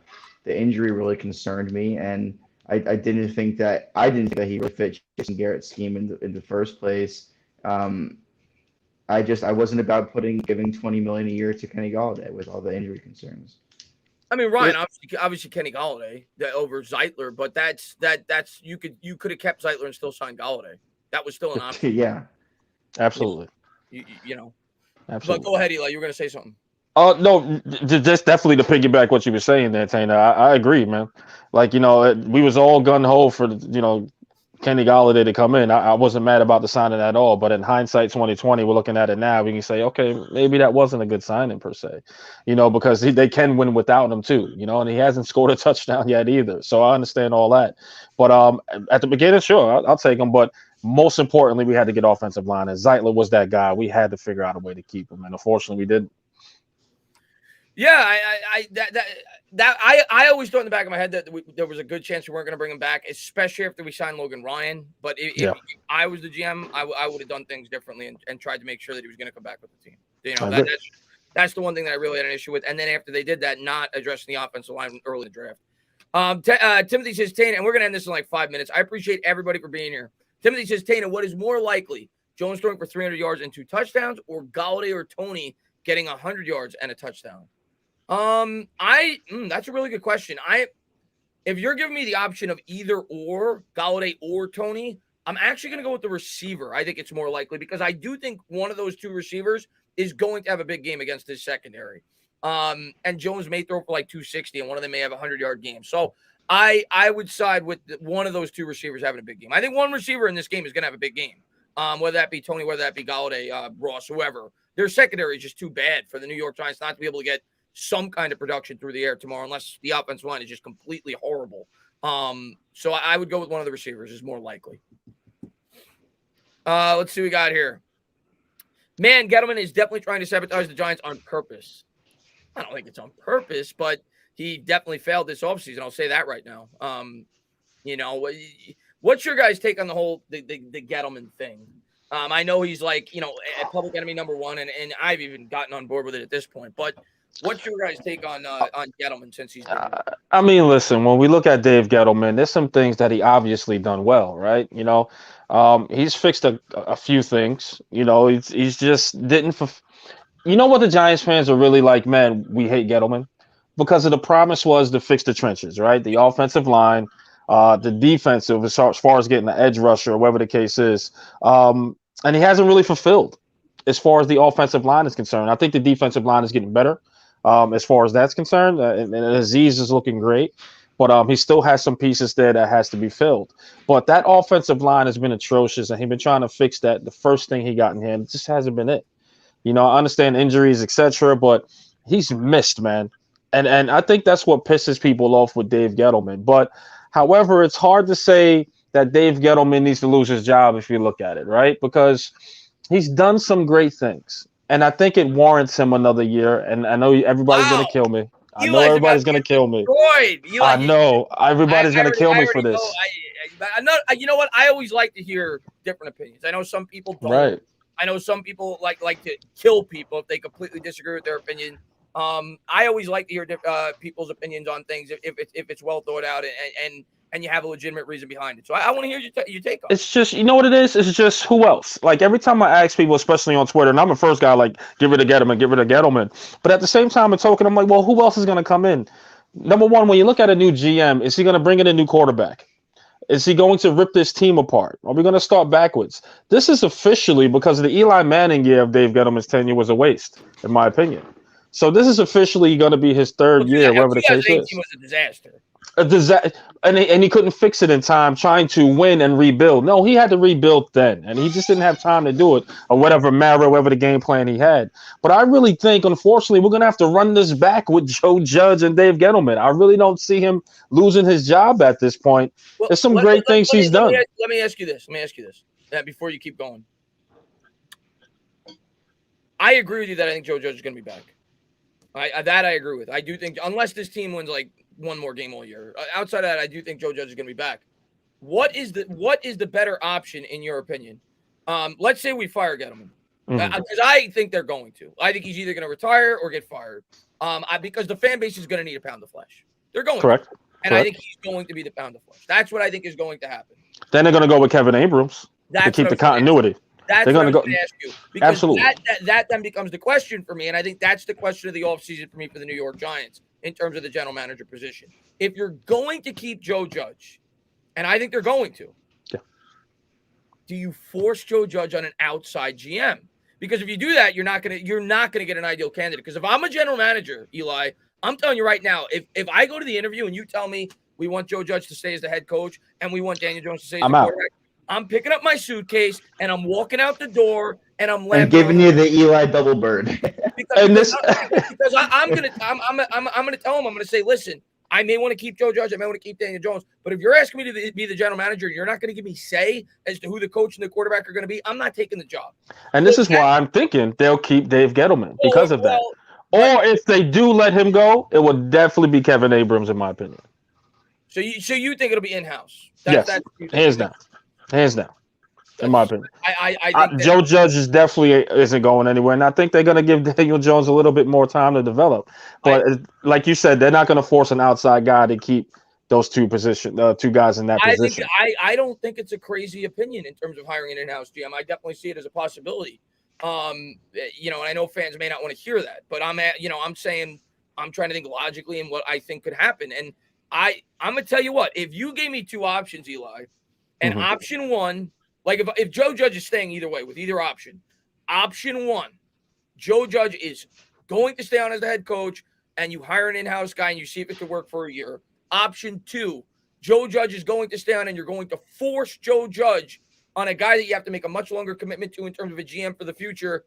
I'm going with option 1. I'm going with 1. I mean, I don't think anyone. Yeah, I absolutely. have no problem with hiring an outside GM Mhm. and giving him full autonomy. And if he wants to fire Joe Judge, he wants to fire Joe Judge. You have to let the GM do the job. But I don't want to see a sequel to what we did with Dave Gettleman, where, at least in my opinion, John Mara told Dave Gettleman, Eli Manning is going to be our quarterback, and we're going to try to win a Super Bowl right now. I don't want forced agendas on the GM. I want him to do what he thinks is right. I want him to be able to do his job. I don't want the owner to be able to force things on the guy. So that's my take on it. I want Mara to stay out of the way.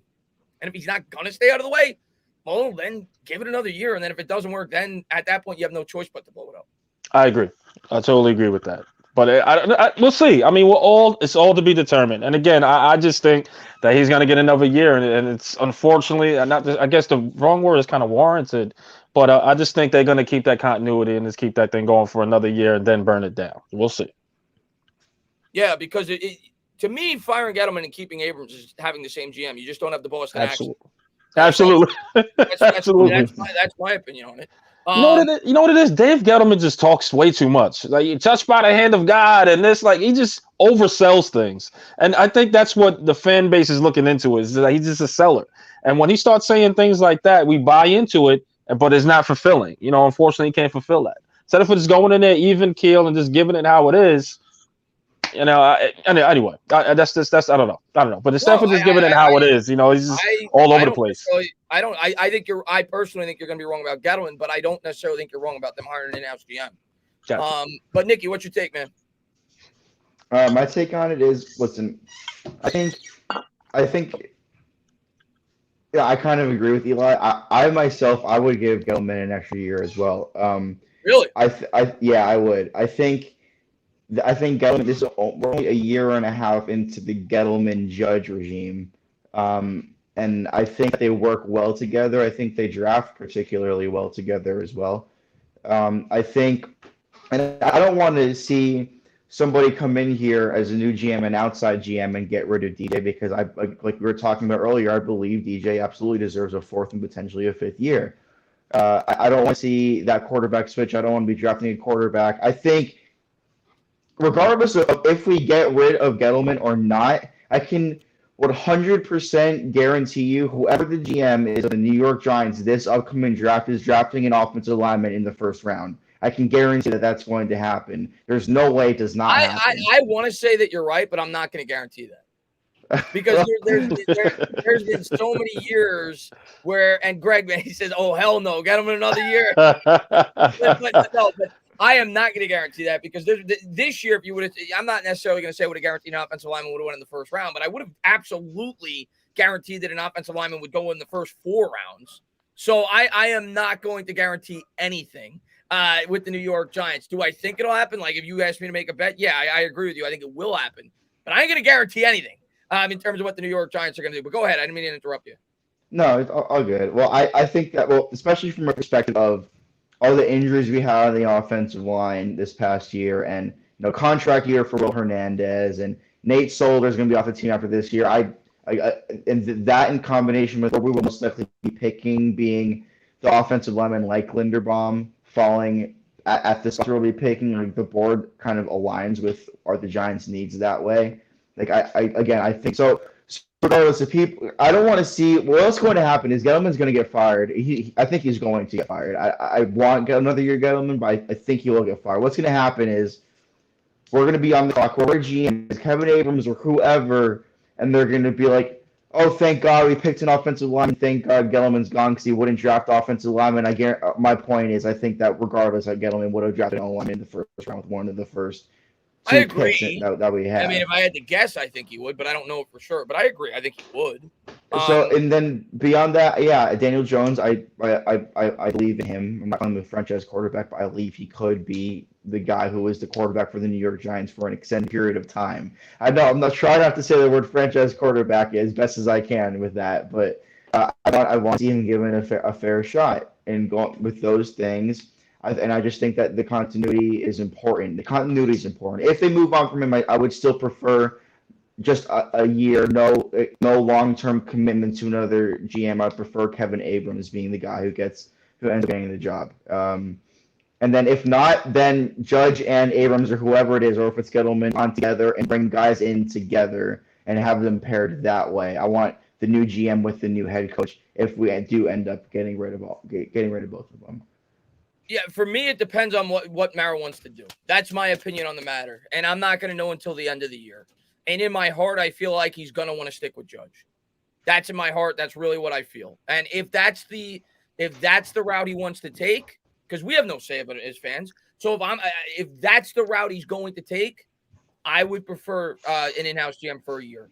And to see if it could work out that way. And if it doesn't, then Mara's got no choice. I don't know. Maybe we do have to say. We got Eli his job back, so. That's true. That's true. But if he is going to have GM interviews with outside GMs and he's going to say, you get the keys to the castle, as he should, because that's what you should do with a general manager.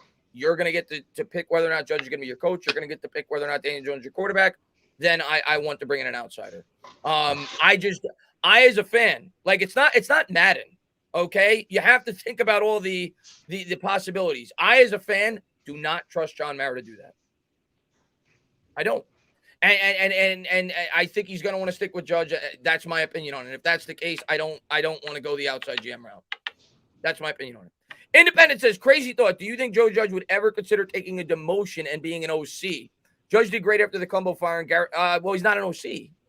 Independent. He's a special teams coordinator, so he's never really had a experience doing that. So I would say no. Now, in terms of taking a demotion, no, I just don't think he would take a demotion. Period. No matter what. Anyway, head coaches don't do that. You know, that was very unrealistic when people talked about Pat Shurmur. You know, when we were going to fire him, is he going to stay on as the OC? No, Pat Shurmur's not going to stay on with the team who fired him. And that was the dream scenario. That was the dream. See, and again, I like to think realistically. I understood why the fans wanted to get rid of Pat Shurmur.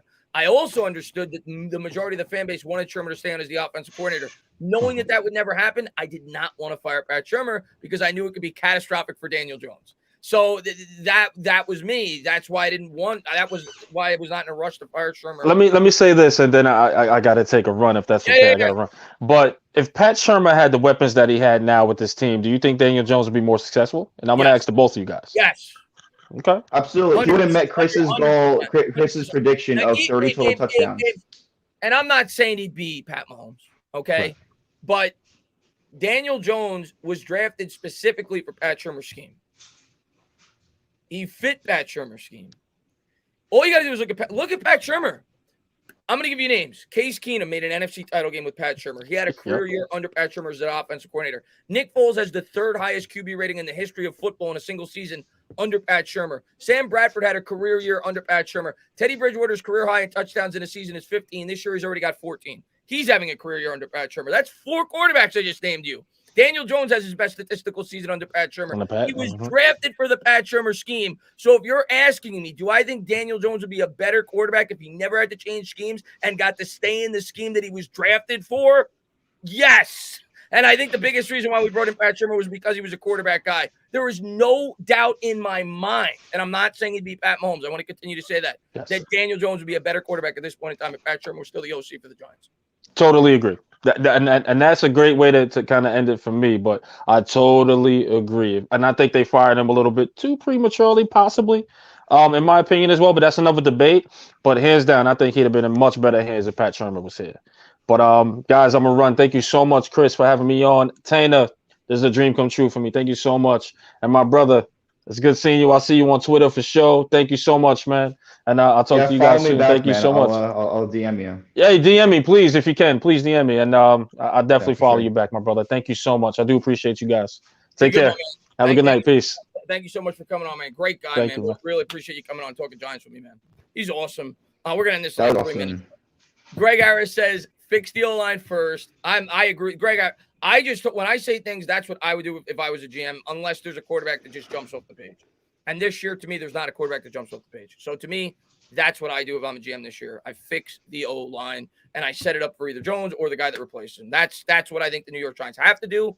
And I think that's what they will do. But we'll see by year's end.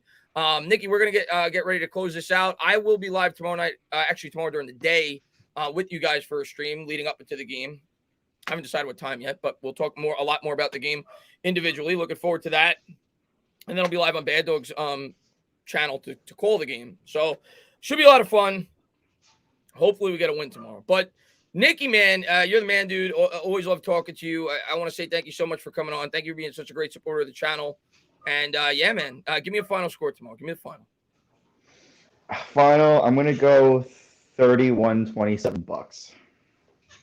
30. So you got it by 4. I have it by 4 as Yeah. well. I have it a little lower. I got it 24-20 Bucs. So, But I got a question for you, actually, real quick. So, as you know, I'm huge into the draft. I'm already like 75% of the way done with my draft eval for all the film that's out there right now. Hold on, I don't mean to interrupt you. Big Blue in the Bronx, we might be brothers. We literally have the same exact score prediction. So, great minds think alike. I got the same score. I think the defense comes to play. I think they keep them in check. I think it's 24-20. But go ahead. I didn't mean to interrupt. So I know you've talked about how we need to fix this offensive line. Right? We need Linderbaum. We need Neal. That's what all the fans want right now. How would you feel if, like, for example, the Giants went this route where say they got Linderbaum at 8 and say we're picking 15th. Our actual pick is 15th. So we get Linderbaum at 8 and say we take just the way the board is falling. There's a cornerback who fits Patrick Graham's scheme at 15. We know Bradbury's going to be gone. So I was thinking about this all day yesterday. So Linderbaum at 8. Sauce Gardner, Ahmad Gardner from Cincinnati. He's the best zone corner in this class. We take him at 15. I know that you want another offensive lineman. But what if so far, if they did that so far, and again, I'm going to do a lot more research on the draft, you know, after the offseason. If they took so far with your plan, if they took an offensive lineman and a cornerback with the first 2 picks, I'm not going to cry about that. But what if in the beginning of the second round, where I'm going with this is, there's a lot of linebackers in this draft, a lot of them. And there's probably only 1 or 2 that'll end up going in the first round, but there's a bunch that are like late first round, early second round prospects. Like I know Bad Luck loves Nakobe Dean, who's easily the best linebacker in college right now from Georgia. But in the beginning of the second round, there's players like Christian Harris from Bama, Brandon Smith from Penn State, Devin Lloyd from Utah. Would you be pissed that if they took only 1 offensive lineman in their first 3 picks? Because if the board fell that way where we got players like that at those spots, I'd have a hard time saying no. I know you really want to fix the line. It's very hard for me to say until draft night. Would I be here? The only way I'm going to be fuming is if they don't take an offensive lineman in the first round. If they take 1 and they fill other needs and they try to get more value with the second offensive lineman, would it be what I would do? No, but you're not always going to get your way. As long as they take an offensive lineman with 1 of those first round picks, I won't be absolutely fuming on draft night. But I'm going to tell you right now what my dream scenario is for the New York Giants in the draft. And I'm sure I'll have a Gettleman project or whoever replaces him project. I can't wait for those. Those are my favorite of your videos, the Gettleman project. I love those. Where I simulate this. Yeah. My dream scenario as of now for the New York Giants is the Chicago Bears stink. We get a top 4 pick, top 5 pick with the Chicago Bears. And say we're picking 32. No, I'm kidding. Say we're picking like 11 with the other pick of our pick. My dream scenario is a team calls up for a quarterback at 5. They want to jump from 8 to 5 or 9 to 5. We trade back 4 spots. We get a future first round pick. We get a second round pick in next year's draft. And we take Linderbaum with that first pick at like 8 or 9 and another offensive lineman or an edge or whatever. But that's my dream scenario, getting more future draft capital for future drafts. The reason being, if I'm being completely honest, right now, I need at least insurance if Daniel Jones is not that guy. And for Daniel Jones to be the guy for me, he's got to be a top 6, 7, or 8 quarterback by year's end next year. I'll say that right now. Otherwise, I am not committing to him after that. I am going to draft the quarterback in the following draft if I'm the general manager. So for me, to be able to trade down and get future draft capital in the following draft and still be able to get a pretty early first round pick, fill in my other needs, whether it be edge rusher, 2 offensive linemen, whatever it may be, that to me is a dream scenario for the New York Giants. If they can operate and do something like that, and if Jones works out, then you just have another first round pick in the following draft. So that's what I'm hoping for in a dream scenario. And that's what the Patriots did for years. They always traded down in the first round. That's the deal. You can continue that abundance of draft assets by trading down year after year. You put yourself in a situation this year, see, I said the Bears are the 5th overall pick, and you trade down. You can keep acquiring those assets and trading down year after year. Maybe you won't have 2 first round picks every single year, but you might have 2 or 3 second-round picks. You can keep doing that, and that's how you build through the draft. You don't just build through the draft by drafting good players with the picks you have. You gotta fleece some other teams like we did the Bears and get some. Not that they they got their quarterback. What I'm saying is the amount of draft capital we got. You got in my opinion, we fleeced them. Yeah, for purely based on draft capital, absolutely. Because if you get your quarterback, and no price is too steep, as they say. But if you can keep doing that, that's how you build through the draft. It's not just hitting on those picks; it's getting more picks and having more opportunities to take shots. Yeah, and James, I agree with you on this. By the way, James, I still get frequently asked this. I know Authentic's gonna go crazy. He loves Odell Beckham. I know a lot of people in the chat love Odell Beckham. I'm not even destroying. I know you love Odell Beckham. I'm not even destroying Odell Beckham. People ask me all the time, did the New York Giants win the trade with Odell Beckham? In terms of what we got, I think we won. In terms of I agree with you. In terms of the draft capital, what we did with the draft capital after the fact, because here's how I'll say that we won the trade. If you ask the Cleveland Browns right now, Nikki, would you have rather, if you go back in time, would you have rather kept your first round pick? Would you have rather kept the real Peppers, and would you rather have kept the third round pick, or would you rather trade for Odell Beckham? The Browns are going to say they'd rather keep the draft capital. So Absolutely. I think the Giants won the trade when you just look at the value that they received, because Yes. at the time of the trade, all you could do is analyze the value that they got.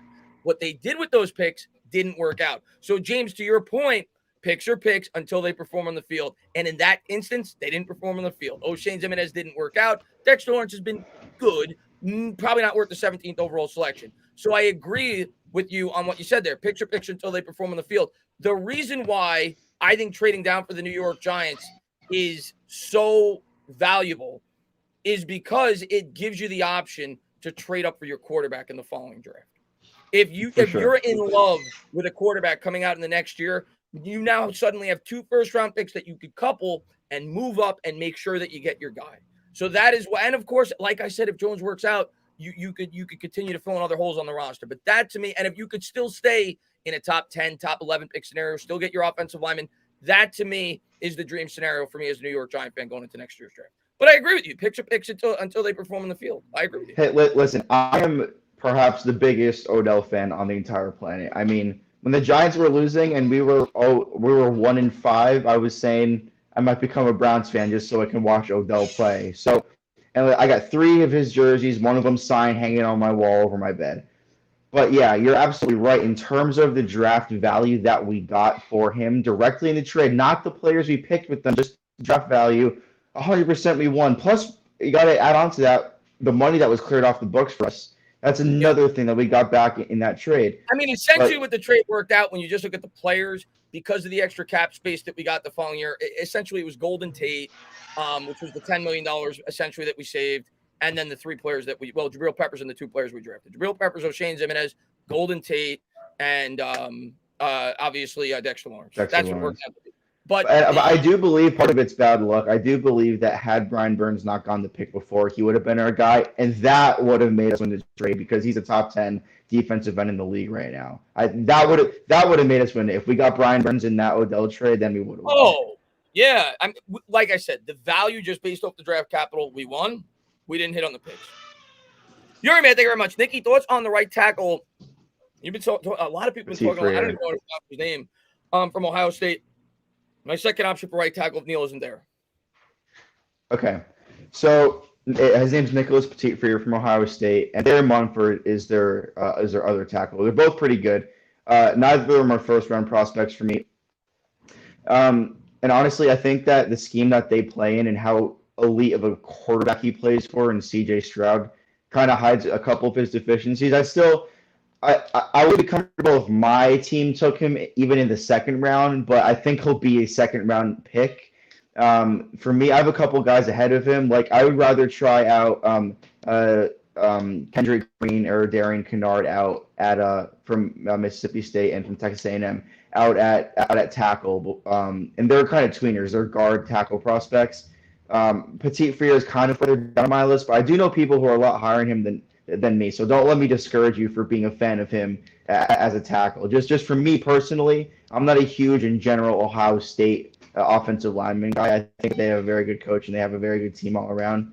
But for me, listen, all you Giants fans who are, Evan Neal lovers and really want Evan Neal, I'm sorry, guys, it's not happening. He's going to be don't ruin my dream.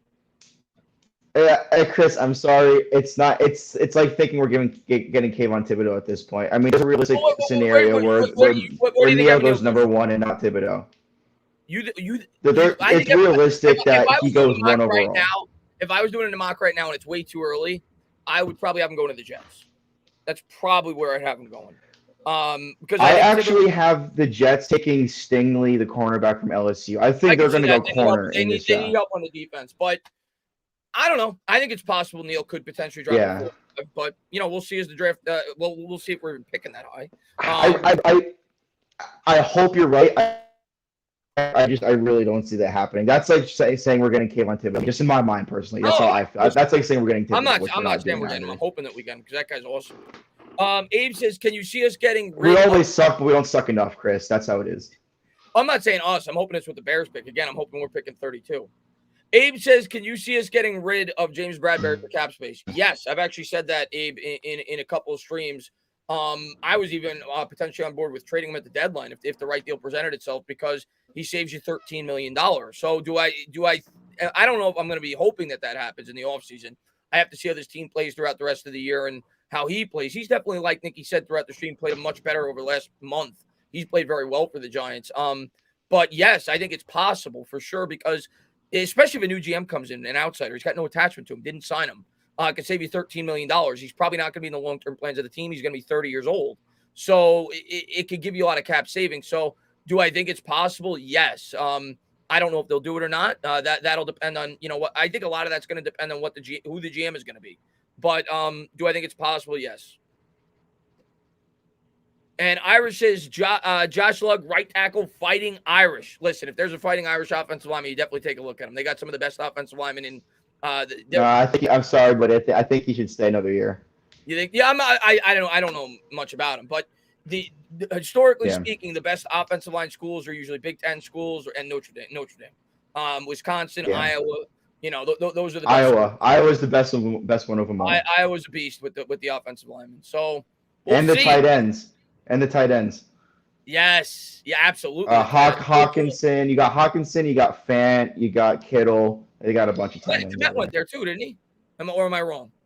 Which one? Komet.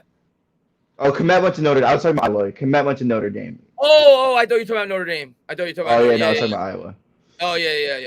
I was, to me, the offensive linemen are ridiculous there. And that's right. The two best tight ends in that draft went to Iowa. Yeah. Hawkinson and Fant, they were on the same team. Hawkinson and Fant and Kittle went there. They were all the same team at one point, the three of them, all at Iowa. Holy crap. DeGrom, man, thank you very much, man. I feel like Joe Douglas is Chris. I'm sorry, what'd you say? You're breaking up, Nicky. You still there? DeGrom says, I feel like Joe Douglas is Chris's dream manager. You're breaking up a little bit. Yeah, you're breaking up too. Oh, is it me that's breaking up? Maybe I'm here. Maybe it's me that's breaking up. DeGrom says, I feel like Joe Douglas is Chris's dream manager. He loves the Hogs. We have the 2nd and 5th pick right now. JD right now would pick Neal and Linderbaum.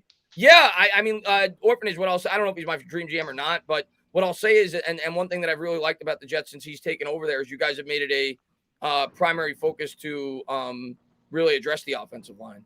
And Evan Ingram says, RJ is killing me, man. I didn't get a chance. I taped it. I didn't get a chance to watch the game, Evan, but I'm definitely going to watch it after the fact. But the whole starting lineup has been struggling. Oh, so it was Nicky that was lagging. We're going to end it now anyway. But I appreciate all you guys for tuning in. Again, thank you guys for all the support. I just hope that we find a way to get a win tomorrow, and we have a meaningful second half, and the New York Giants hopefully find a way to win a few football games, and we stay competitive, and we get a chance to potentially compete to make the playoffs down the stretch. But I'm really looking forward to the game tomorrow night, and I'm really looking forward to going to the game against the Philadelphia Eagles. We'll see what happens. I got it, Bucs 24, Giants 20. Thank you guys for being here. As always, if you liked what you watched, please subscribe. Drop a comment. Maybe give me a little thumbs up. I think Nicky's still frozen. Oh, now you're back. I'll talk to you a little bit after. Have a good night, everybody.